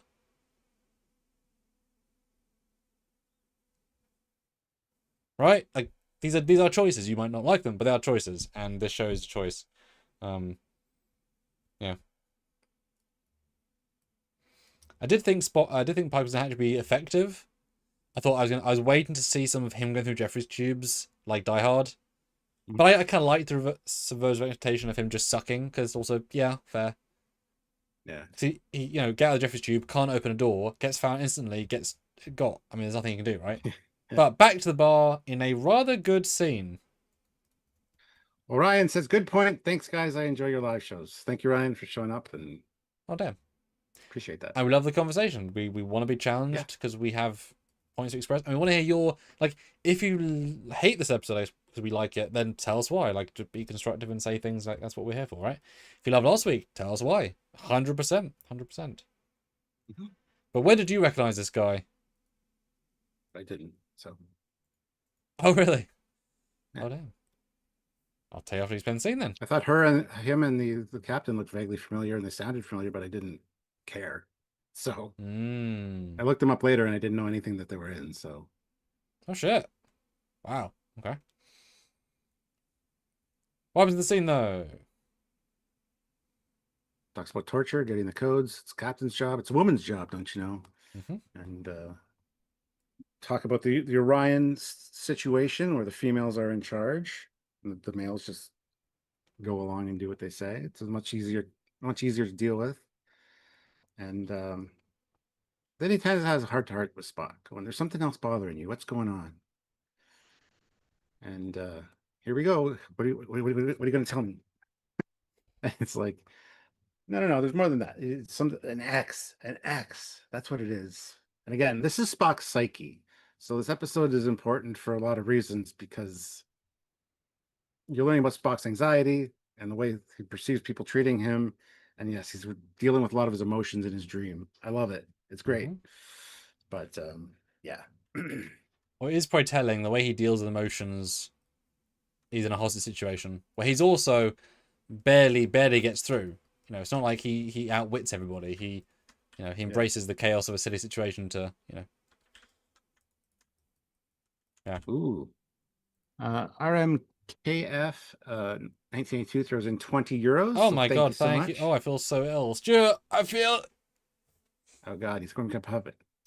Mainly for the back catalog because I haven't caught a live in a while. Still not sure how I feel about this episode. You have to laugh. They trolled the fans and it worked. Yeah, absolutely. And I turned you a puppet for that. Dun, dun, dun. And sir, 20 euros is so much that is. I mean, you didn't have to. That's very, very generous. And thank you. Absolutely. That helps us so much, as you guys know. But do remember, guys, PayPal, trekyards@hotmail.com, we get about 35% more. So that's a lot, and it adds up very quickly. So if you want to consider that, even like a $3, therefore we get $1 more kind of thing. So even a small amount adds up. But yeah, so this scene's good for several reasons. So this guy, of course, very familiar voice. I mean, I was so distracted by it that I had to stop the scene, go back, and Google who he was. I was like, this is really pissing me off that I know this guy so well. And it's Boyle from Brooklyn Nine-Nine, which is one of the most famous procedurals of the last 10 years. And he's so amazing in that. And I was like, damn, what a lucky bastard to get to have a really good standout role. It's sort of in character to Boyle a little bit, but what a great choice and a great weird thing. And the fact that, yeah, you do forget that Ryans have this society, so I like we're addressing it, but also not too over the top, just, Yeah, it's just, I follow her lead, it's all cool. But he's not the dumb henchman, he's just the I'm chill. He's the boyfriend. Maybe. I don't know. I don't know if they have boyfriends. Well, yeah. I think they're all boy toys, Stuart. I don't think they have boyfriends. No, they make a point of saying that him and the captain have a relationship. So I think she's doing most of the men though, or as many as she wants. I don't think so. That's devaluing the Orions yet again by saying that. So I think she can have whoever she wants. But as I said before, Adiard's sequence, I bet his costume was too ruffly and it ruined the audio because every line, very notably, and it is distracting. That's partly why his voice is so clear. But anyway, it's all a distraction, but a good counseling session. I like it. A fun way of doing this. You don't need another torture scene, right? Yeah. And they go and airlock. Yeah. Very true. You can't kill me because I'm the one that knows stuff. Yeah, very fair. So I got the puppet. I'm like, oh shit, we didn't have one scene of him being Rambo. We just, oh yeah. I mean, makes sense because he's a puppet. What could he do? Fair. Okay. Yeah, and some people hate this scene too of the like the needs of the many. Um, I laughed. I thought it was quite amusing. I get why people hate it though, but I mean, it's fine. it's not the best version of this scene I've ever seen, Better than the JJ one. but it's much better than the JoJo one because this one has a reason to exist. Yes. And Spock doesn't yell and scream like a baby. And his acting is so powerful. My only issue in the sense of Spock's performance is that they know that because of time crystals that Anson is not going to die here. Yeah, as soon as I saw Do- him go at the airlock, I'm like, it's not possible. doesn't matter. So I would be fine if Spock had this reaction and then rallied himself and said, "He is not dead." And she was like, "Why would we say that, Spock? It is impossible." Yeah, yeah. Like I wish they'd had that. It would have devalued the death, but like, yeah, but he can't have done it irrespective of being a puppet. And I wish they'd addressed that because they all know it flat out, and they've seen enough to know that he wouldn't die. It is odd they brought up needs the one stuff because they keep ignoring that in Trek recently. It's odd they would throw that in. It's always the needs of the one over the needs of the few. But it's a good little death, and I think the puppet's fun to get killed, and I guess no air instantly. That was not a twist for me. It makes sense. But yeah, it's pretty dramatic. And we're 49 likes, guys. We're 1 like away from 50. Somebody hit like if you haven't already. Appreciate it. What bothered me though is that I don't think the airlock is next to Pike's quarters, and I don't think the air of the loss of Pike's quarters of the airlock would have made him fly exactly past the saucer. Probably would have shot him out, but he's Yeah. so close to the window that he has to be so close. Well, him being shot out is one of my problems that I had because then he's like, well, that's the window. You can't change direction in space unless you have some kind of form of thrust. Yes. But again, it's a dream. So I mean, he might have had puppet power, but he can't. sure. There's no way he can get back to the ship. But they can talk in space, so that makes all the space physics Yeah. doesn't apply to them. So it's fine. Yeah. Puppets. But I was thinking, like, again, it's Stranger Worlds. They don't care about this stuff. They're not going to think it through. They just want to have the fun. And this is fun. It's silly. I mean, Pelia, bloody hell. Fucking absurd acting here. Yeah. I was recently cut in half, but now I'm back together and I can walk and talk and do everything I used to be able to do. No, almost And you everything know I can do. I was like, what can't you do then? What? And you know who else is alive? Ah. Yeah. But Great. how is he there though? And they embrace their puppet powers. Yes. I know. It's just the premise itself is so wonky that nonsensical things feel more sensical.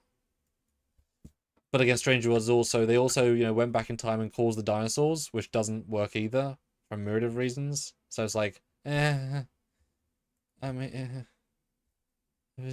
right.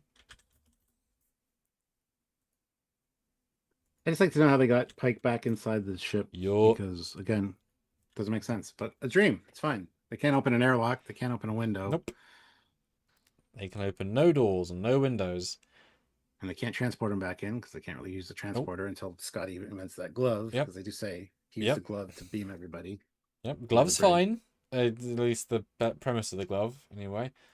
Yeah, and they scroll past the fact that he's back in, and I was expecting actual plot point of that. Because that could have been kind of cool, but he just is back. Yeah. It's like, but yeah. So Secure 2000 throws in €5. Oh my and god. said, I wonder if the T'Pring puppet was fully functional. Oh my god. Dude. Oh, it's very traumatic. I'll let you know. Phasing. I'll let you know. God. I'll go find it and I'll let you know. 100%. But yeah, this is where they embrace their puppet powers, saying, you know, I forget exactly what they say here, but it's like we can fling ourselves and do things like, you know, stuff, puppet things, don't you know? RMK says, not sure about the Pike can't die thing. It's been established he can disagree his fate, but consequences were severe and sick suffering instead. So he could die, but it would cause our problems. No, but Yeah, it also, would cause Spock to die. but also, he can't die. He's in the menagerie. I'm just structurally, he both can't die, and he knows he can't die because he knows that he's later. Like it, like either Oh, wow. way. Even Chuck didn't like this episode. Said I dreamed yesterday that this was a good episode, but it wasn't. Wow, but you like every episode. Damn. I'll probably still get a 9 or 8, maybe a 7.5. Right, but yeah, Pike's in. This is when it was starting to think again. They just don't care. They don't care because had the ship become puppety, I would fine if they'd open the window, with the and then you come in the window. Like they could have made jokes if it'd been a puppet ship. It's not though. But then he says we're gonna. Oh yes, that's where he says we can't think like Starfleet officers anymore. We have to think like puppets and use our advantages. Yes. Which are what? That you're They small. can fit in tiny spaces and hurl themselves. And they don't need oxygen to breathe. That's the most important one. I'm not sure what. I mean, I'm not sure what hurling would do if you've got no strength. Well, I know. That's how they take people down in a minute, and that also bothered me because it doesn't make any sense. But I mean, they set it up at least, and the small spaces doesn't equate to anything either. Slightly ironic, but that's okay. I was expecting more to Jeffrey's tube logic throughout the whole episode. Because there's going to be some emergency manual release for a Jeffrey's tube, surely, right? Not needing of fingerprints or whatever. Well, Scotty's working on the glove. He makes the glove, and that's how they get out of the room here. Now, my question, Stuart, is how? It's a dream. No, but in the dream, how? Doesn't matter. It's a dream. Logic doesn't make sense in a dream. Because just cut to the next scene. Because the tools, like, where do you get the fabric for it in Pike's quarters, and how could he cut the fabric, and how could he make a glove to fit his tiny hand, and how can he have surgery that fits, and then why would Pike have in his room this eyepiece designed for a puppet head? It's a dream. But it wasn't a dream at this point, Stuart. It was us watching it for real. It's a dream. That bothered me. I'm like, it's a puppet hand. It'd be fine if it was a giant glove or anything else, but it's a puppet glove. How are you making puppet gloves, Mr. And how are you holding items and pressing them? I don't understand, Scotty. I don't understand. But they leave out of the room. So I guess... Oh, it's fine. But Vulcan robes that I guess he has for some reason. Maybe it was a Vulcan kink with Patel last season. So these are Vulcan robes, so Vulcan-esque. And it's revealed, motherfucker. I don't know why the Rangers didn't shoot them all. Yeah, I know. I thought the same thing. Again, it just adds to the list of things that don't make sense. Yeah, no, it's a dream, so it's fine. I don't think they could hurl him at the wall enough to cause him to knock out. That is a film thing. But I'm thinking, okay. Doing that, okay. Although it would have been funny had this worked, but then the Orions wake up in like a minute. Because turns out they weren't very strong. Like it did knock them out, but for so short, it's like guys were fine. They're gonna keep attacking them. I did appreciate that Juan did a superhero landing though. It's kind of great after her Matrix wall run. Only way you can do it, I guess. Ray Rick says those were the robes for when they were all Vulcans. Oh, that's what he was wearing when he was a Vulcan. Okay. Keeping it as a memento, maybe. Yeah, okay. Fair.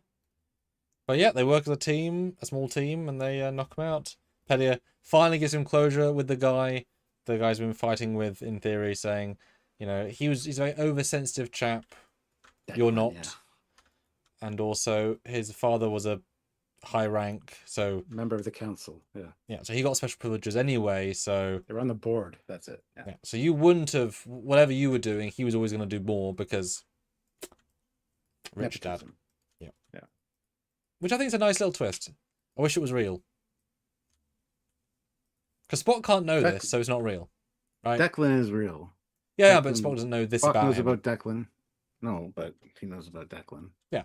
And Scotty's animosity towards him. So. Yes. So Spock's brain is giving Puppet Scotty closure because he's nice.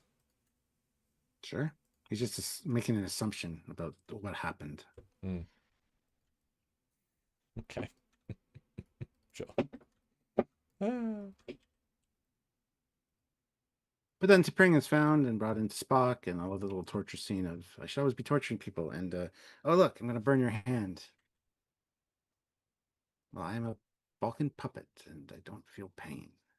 And she lights him on fire, and he tries to put it out with alcohol, and he's like, "Why?" It's funny. It's pretty funny. Gotta say, really good CG fire. It's really, really good. The way it tracks with them, it's a really good simulation because he's hitting it, which means occlusion.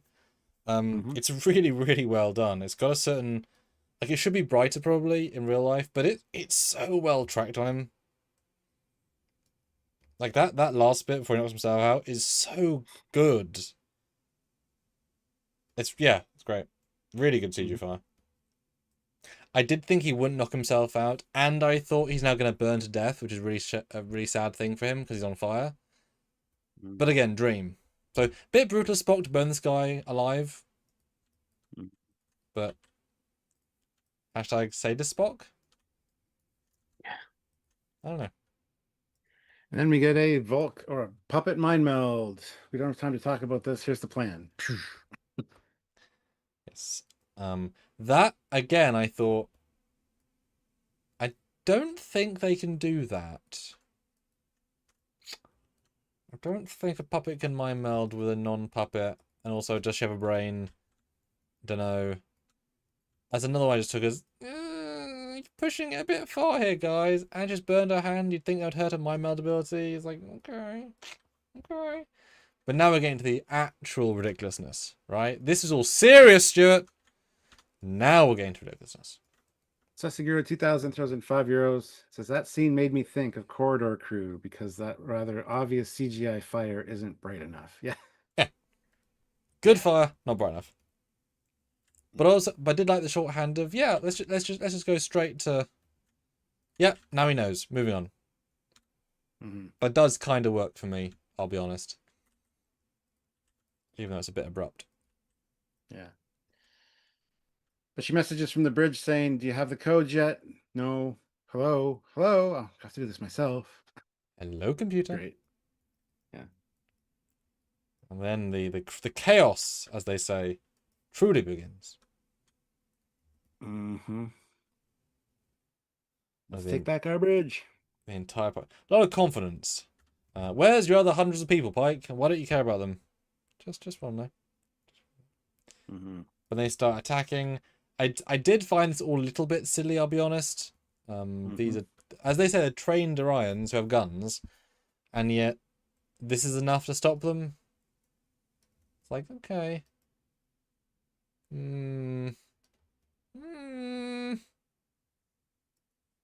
Especially then when they punch the guy on the floor, you know they've got no weight, so he's just there being like, guys, I'm fine. You know? Well, she does shoot one of them in the chest, and the result has a hole in him, which is great. Great. I love her reaction, like, Well, things are not going her way, because she thought Pike was dead too, right? I did find it funny that Mbenga, who's the war criminal, is the one who brings weapons and knives to a knife fight. I was like, yeah, war criminal Mbenga is the guy that would do that. It's even funnier when they're crochet needles. Yep. And I guess it would hurt some, but they probably would have no weight, so wouldn't be able to go through the clothes. Yeah, because later he's stabbing him. So. Yeah. Peli hasn't got teeth, so her biting means nothing. And it's over clothes, armor, so. And then Spock comes out, and then everything slows down pace-wise while she talks to him, even though nothing happening on the bridge would take more than 2 seconds to stop. So at that point I'm thinking, they're really playing with framing and tone here, because you can't just stop and have a conversation this long in the middle of this scene. Like, the captain would have just shot everyone by now. As in the other captain. You know? I'm like, like how Spring's like, yeah, I know logic won't help in this situation. Even I know this. But yeah. And he just skirts by the one guy and goes up to the captain. He's chilling. Anything you need, Spock, just do it. Tosses him. Oh, it's great. Again, all a bit too chill, but it's a puppet episode. They're having fun. I wasn't that suspicious. I was just thinking this is dumb. They're having fun. Yeah. Reasonably good shot of Pike being flung. Although the fact that Captain doesn't give a shit, even though her entire crew's getting battered, is nonsensical. But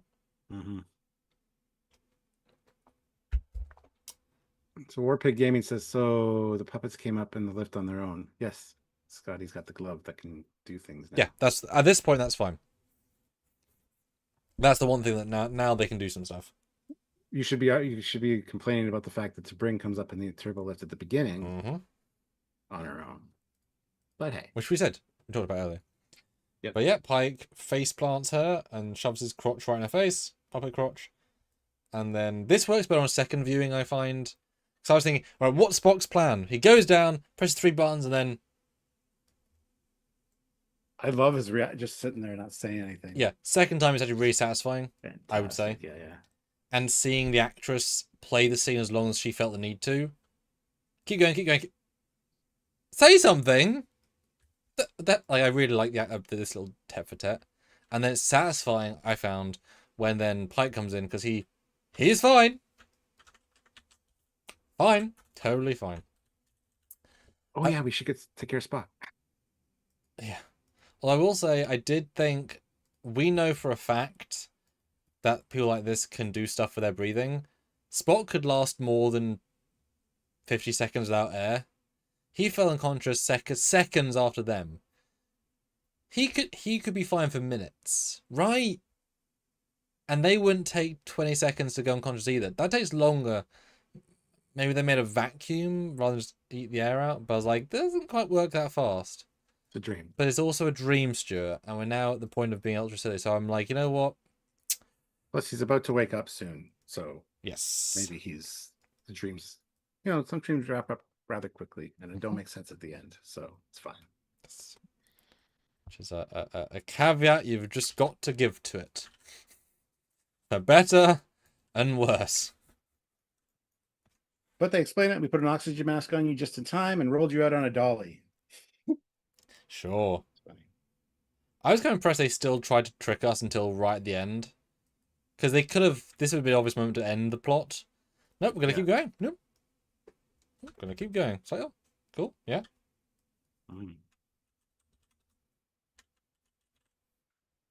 But yeah, why aren't you guys human yet? Spock. Scotty has come up with a way to fix it. We want to do one thing first. And I don't blame them. If I was a puppet, I'd want to do this too. I thought that was... Go ahead. Well, I thought it was the most in-character thing of the whole episode. Yeah. How are we talking right now? How are we talking? Yeah. Yeah. No, I mean, yeah, the fact they're trying to commit, the fact that it is that obvious. It's just what they tried earlier just didn't work yet. It's like if it's that controllable, yeah. What can you do? There's no time pressure. Yeah, have some fun. Although, her throwing away an earpiece. And Benga's big old cowboy stretch was weird, but that's okay. I did think Ortega's torpedo was fun. I thought that was just charming that they hung out and did that. Yep, I like that. That's a good development. Yep. I also liked, so I was still in this. I was still in the plot, right? So I was still enjoying it. I even bought Una saying, I'm going to miss this. Never done it before, but I'm going to, that's a fun thing to say. I could buy, yes, this is, because imagine that. You there's no cold, there's no air. You're able to see exactly as you would a human. The world and no radiation, no sun damage. Like, it's amazing. That's an astounding gift. I was even fine with them not having to talk, because in my head, they're so weird and dumb in this that there's some sort of puppet telepathy. They're all connected by a puppet link that they can talk via puppet. I was like, that's not as silly as anything else. So I'm fine. I just thought it was them being fourth wall breaking silly. Totally fine with they can speak in space. Had no issue with that. So I was still That's in. funny. When Lon and Una were talking to each other, I thought they can't talk in space. I almost made a note of it, and then then Peleus scrolls by and says, "How are you even talking right now?" But Love that it. is the So shit I just Pelly would say though. I didn't write it down because I addressed it immediately. So It's what Pelly would say. mhm. She'd be so intrigued by it, like, oh damn. We get the Spock and T'Pring thing. The Where it's end like of the dream. The dream is now going to I'm turn glad spicy, guys. yeah. Yep. They kiss and It's actually a nice little scene, though. The amount of emotion this puppet gives is a rather lot. About how, you know, you don't want to go out and have some fun. I don't want to trick. I don't want to work around the rules of physics. That's good. Works for me. mhm. You know, I want to hang out with you and be nice and it I'm so torn on the kiss thing because obviously it doesn't make sense. We said that at the start. Like, obviously this is nonsensical. He would never do this in a million years. But in the moment, I thought they're having a moment, and it is still T'Pring. Like, it is still her, so it's still meaningful.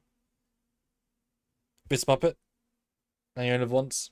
I don't know.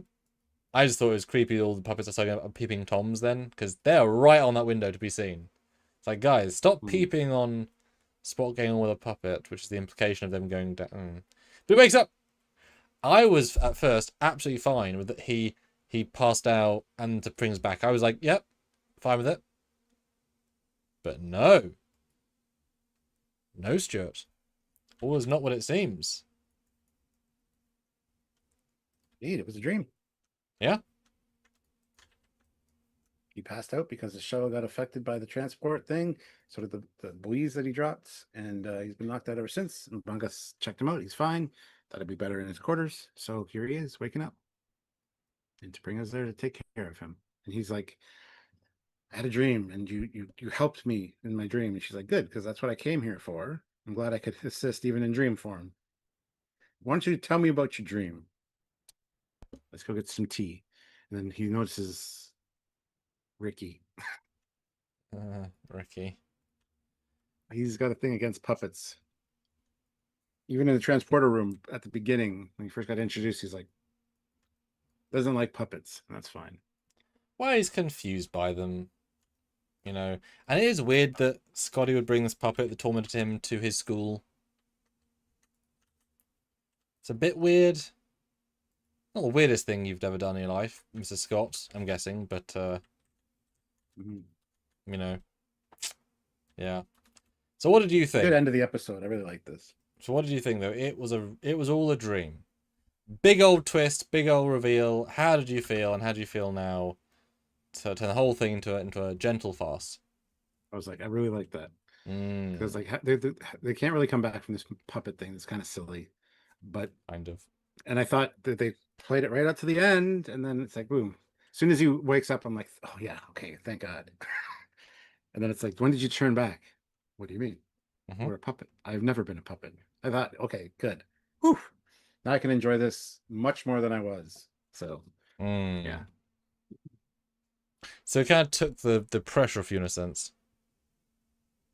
Yeah. I assumed it would alleviate a lot of people's bitching and complaining, but apparently it hasn't. So Oh, no one's bitched about this, Stuart. oh no, not at all. Just having, you know, mild disagreements. You know. But guys, I'm still a puppet. As you know, every super chat I swap. So if you want to see my face again, there's only one way, right? All right. Well, it's also the time of the episode where you guys put in your scores out of 10. Super chat or PayPal those in. I will read those. We want to hear your scores for this episode. I'm sure there will be some very low ones, and I want to see what they are. I mean, And not then, lower than of course, last week, though, surely. No, some people like this one a lot less than last week for some reason. Anyway, so put those in. I'll read the super chats and PayPal scores and put a little review in PayPal because it's got more characters that you can use. So consider that. Or you can just put in the regular chat and Sam will read those after we give our little final spiel here.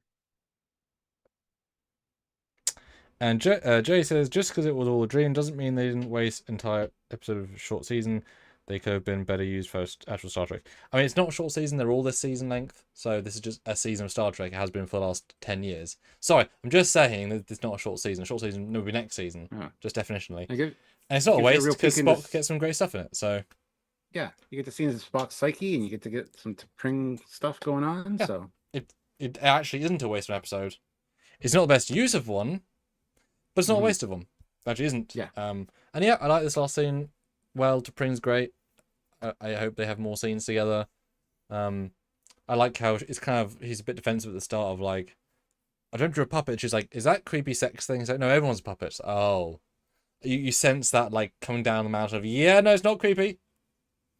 But what a whiplash moment. Like, oh, all that was okay, which is nice. You know, let's just be friends. And then I was definitely expecting at the end, both times, for the puppet to wink. Yeah, I was too. I was expecting something like that, or just a shift in the chair or something. Which would have ruined the episode because it would have made it a double special thing. Like, you need to pick your lane, or for this to be Trelane, as you'd said. You said it was a train episode. You said several times, with a fair assumption. But I'm glad not though. We're saving that, right? We're saving that. Eddie or Ricky, yeah. So Stuart, what do you think of this episode? Season 4, episode 5. And how does it feel after a 2-hour review talking about it with me today? I feel a little conflicted about it, but I did enjoy the hell out of it. It was a breath of fresh air after last week, and yeah, I always like the fun episodes because, yeah, it's not very Star Trek-y, but at the same time, it's enjoyable to watch. And you get to see the characters doing funny things that you wouldn't expect, and I think that's great. After talking about it for 2 hours, I mean, it's just solidified in my mind that it's just more of a fun episode, and I understand that people think it's a waste of an episode. I get it. I totally understand that. But I enjoyed it, and I thought compared to last week, this is just head and shoulders better in every possible metric. So I had fun watching this, and I wasn't bored for a second. Yeah, that's a win. Exactly. And the fact that it was a dream just is like, okay, that's great. Yeah, it's a little bit of an easy cop out, but you know, whatever. I think it would have been more better to have it be Trelane or something, but yeah, whatever. So score wise, for personal enjoyment, I'm going to give this an 8 out of 10. What's the next metric? Just All the Strange New Worlds? Yes, quality episode for All the Strange New Worlds. Which, in fairness, has been lowering its metric season on season conceptually. Yes. That I will give a 6.4 out of 10. I hope it's less than the last week or I hope it's more than last week because last week was god off. Yes, we bombed last week. Yeah. And I will just give you one brief sense of pressure because people I'm sure want to hear. How would you rate this compared to all Trek? Take Strange Worlds out of the equation. Basically, compared to real Trek, modern Trek, whatever. What would you give it if you had to just actually review it to all Trek? What would you say? 4 out of 10. There you go. See, those metrics are relative, guys. It's a different scale, you know. Because like, as far as like, how do you compare it to Discovery? Right? Still better than Discovery. Well, I'm saying it's been 8 out of 10 compared to Discovery episode, right? Yeah. Like season 1, it'd be a fucking 9. Right? Things are comparative. If you're comparing it to like fun episodes, like Trials and Tribulations and stuff like that, it's still really enjoyable to watch, to see the characters play against, you know, do something different and fun that you never thought you'd see. It feels like more of a comedy sketch or a parody of Star Trek, something you would see on the Muppet Show. But you know, I enjoy that kind of stuff. So, and Dre says 10 seasons is a short season. 10 episodes is a short season. Every episode needs to count. That was how short seasons were sold to us. In that it would be less meaningless filler episodes. I mean, none of these are filler episodes. They're all gimmick episodes for a reason, for the craft of making. Then none of these are filler. They're all distinct for them, for the team. And if you know, we haven't had 22 episodes since 2004, so 22 years we haven't had that level of Trek. So unfortunately, for almost a generation of history, this has been normal size. So it's fine to take about old Trek, but that's every season of every show. Like the Orville, therefore they have short seasons. Yeah. Right, Sam, what do you think of Discovery this season after? 4 had filler. You can tell filler. These are not filler. They're genre bending episodes. Absolutely. So what do you think of this episode after we talked about it for 2 hours? Has it changed your mind at all? And I'd like to really hear your scores because it'll be interesting. I mean, it's sort of an episode with a gun to your face, in that all of the problems are because it's a dream. So but also the fact they've said that means you can just have fun with it, because you can't be pissed at them for it's a dream when they tell you it's a dream, because it's more fun to acknowledge the stuff that doesn't make sense logically, and to see when you should have guessed it was not real. That's been more interesting to be talk to you about, when, well, that doesn't make sense. That doesn't make sense. You don't notice that. That's a thing. Like these elements, like that, but it doesn't matter. I think Ethan did a really good job. He had a lot of fun. I mean, he made the puppets feel real. T'Pring made feel real. Pike did a great job being a unique version of Pike. The Orions were good casts, just good casts. Good, nothing amazing, like nothing super special, but like good casts, good costumes, good ship. Like across the board, solid Orions. Totally solid. A few good jokes. Could have been more funny. Could have been more silly. They could have had it be that they started with one puppet and then the whole crew become puppets as they go, kind of like Voyager when they replaced characters. They could have done other gimmicks to make it be better. Now we're down to only Spock. It could have been fun, but this obviously works and it's fun. But it'll be funny to rewatch this as just the real stuff. It's a 8-minute episode. It's like that was a good Stranger Worlds short film. But like I said, as long as Spock remembers it, it means something, and it's like the ghost episode, right? Nothing happens because it's all fake, sort of. But it could have been better if they had done more with it. It could have been better. Like the musical, they push further, and the lower decks they push a bit further, so it kind of works. But this is ironically a bit too safe for me to give total scores. But I enjoyed lots of it, and there's no particular bad bits in it, I would say, which is great. Last week had lots of bad bits in it. What would you say was your single favourite part of it? I asked you last week as well. Like just single.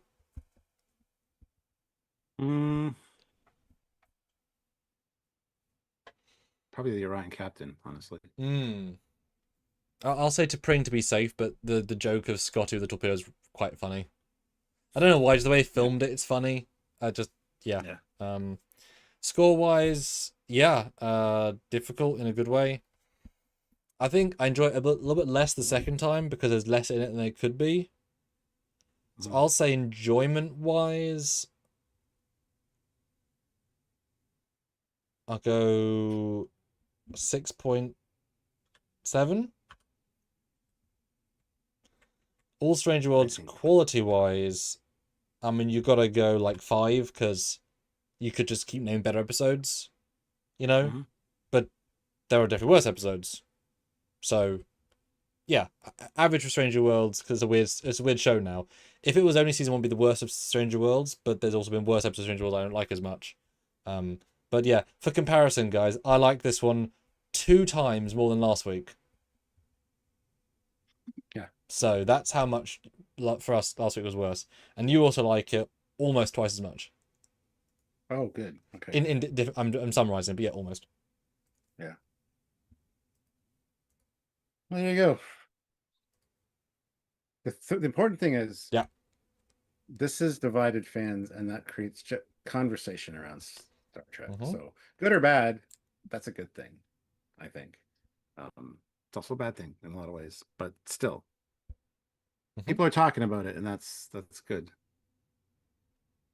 I think it's one that's going to age better, though. I think people are going to appreciate it more in like 10 years, but everybody's just so angry right now. Well, we expect more, and they keep lowering the bar. Especially they promised this season would be better, more classic Trek, and it's not been. So we're being let down as a fandom when there's now only 1 show left. 2 shows. The Academy's not going to be great. So, but Jay says, as an analytical Trek fan, which we are as well, And listening to the musical cues, it was clear it was a dream to me in the first 10 minutes or so, right after the transport accident. Well, the only person I know who said that, because the musical cues make sense because they're puppets. I didn't think anything of it because it's a puppet episode. Like they changed the universe, you know. It all makes sense. All right. You got $3 PayPal, sorry, from BJ. It says the problem with the praying is you really want Spock and her to become a successful couple. That's why I wouldn't mind this Disco verse diverting from prime canon. Yeah, because I can't stand praying in TOS. She's anyway. And Ryan says, "We'll not get better Trek if we rate this trash 6 out of 10." I mean, go watch our Academy reviews. Go watch Discovery seasons 1, 2, 3. You know, we give it trash when it's trash because you can't just be hateful for the sake of it. You know, the cast is good. They mean well, having fun. Discovery season 1 is like a 2 out of 10. You know, across the board, it's terrible. And this is better than that, right? They have made better episodes of TV. It's just not the best stuff ever. And that's 6 out of enjoyment, not of quality of you know, Trek. But then I hope you'd agree, Ryan, that like Star Trek 09 is like a 1 out of 10. In Darkness is a 0 out of 10. Maybe like 09 is like a 2. In Darkness is a 0.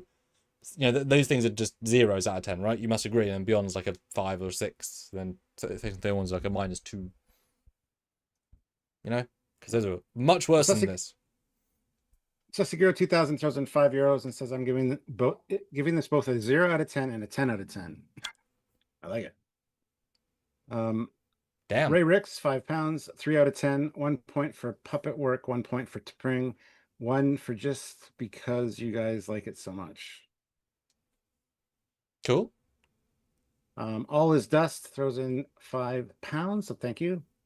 Because I really didn't like this episode. 2 out of 10 just for the production and effort of doing the puppets, but one of the worst episodes of modern Trek for me. See, I far dislike the Gorn one where they travel between, like I said, Earth space to Gorn, the Gorn homeworld in one afternoon. Like that to me is so much more egregious than a dream puppet episode. Like that's so much like this is in universe. That has no that's them being so unbelievably lazy and stupid. Like they're doing this intentionally. Be right back. Yeah. I don't know. Like that, you know, hopefully that pissed you off. And like I said, episode the ghost one where the colony's 10 years older than it should be. That doesn't make sense. That's far more annoying. Like those things are structurally far more significant than just it's a puppet episode. Yeah.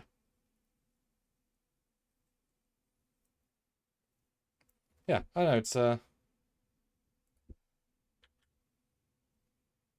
different sort of stuff. But we want the honest conversation with you guys to say your stuff. It is important. But guys, there's a lot of super chats or PayPals. We're in the very last thing. All Is Dust says, and thank you for being a channel member. Appreciate you very much. I don't think this episode will age well at all. People will look back at as an example of how bad Curtain Trek has been. Again, last week, much worse. The Gorn episode's much worse. Last season with the sentient bad guys at the start of time, much worse. I mean, those things are gonna age like diseased milk in terms of like that's just dumb. And I can't watch those episodes back for fun. This at least I can watch back for kind of fun. Marco.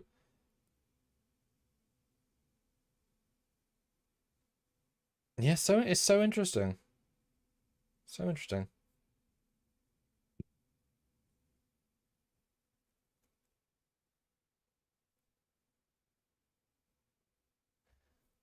All right, and the poll, which is the worst episode, Stuart? 51% say film noir. 48 say, or 52, 58 votes, and that was like that was very interesting.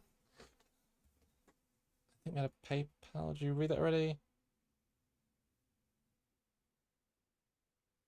Yes, he did. All right, non-super chat scores are in when I find them. Let's see what everyone said. Okay. Do you remember how Ozzy didn't like it? Was Ozzy the one who didn't like it? He said. No, Chuck. Chuck. Right, Chuck. Okay. Ignore me. All right. Oh yeah, damn. Chuck 2.5 out of 10. Lesser Logic 4. Phoenix 6 out of 10. Stanley's 4 out of 10. 747 total 10 out of 10. Joseph 8.1. Very stupid, but in a good and funny way, just like 4.5 Vulcans. Ryan 2.5 out of 10. The points are for the great design of the puppets. Aussie 8. His mum 8.1, so consistent as well. Sir Dork 8 out of 10. He had fun. Fake Donnie was at 10, of course. BJ 10 out of 10. Liked. I PayPal sooner, folks. 10 out of 10. Liked it. PayPal sooner, folks. Give up on canon. Happiest will have to be there. It's been a decade since Disco. We're not getting the Trek we want, so judge new stuff on its own merits. Yeah. We do try. But also comment how it can be bad as well. El Ruffian, 9.8 all the way. Got some genuine chuckles out of it and Trek vibes. But then, Dr. Chaos, 3 out of 10. Would have been a 6 had it not been it was all a dream trope. See, I would have been fine if it wasn't, because like the musical one actually make it so ground it a bit. J, 2 out of 10. Some funny moments, but a waste of an entire episode. Hypno, 8 out of 10, because I've always loved the weird episodes of Trek. It's one reason I fell in love with TOS. And BJ says 10 out of 10 is based on discovering Picard scales. Is, I mean, gosh, compared to Picard season 2, right? This is Oscar worthy. You know, I mean, yes, absolutely. Fucking hell. Sorry. Hypno 9 out of 10. Raj says,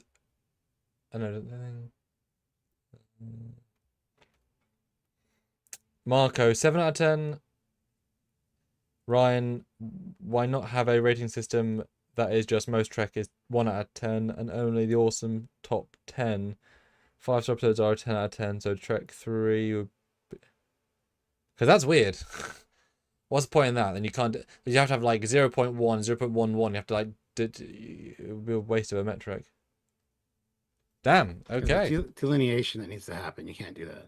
That's why I like having points. Originally you were giving just like hard numbers. I was like, yeah, points help. Because they... You know, if you have 7 8s... then you have no 8s, right? So when Donnie loves everything as a 10, it's like, well, I guess you didn't love everything, because it's all the same then?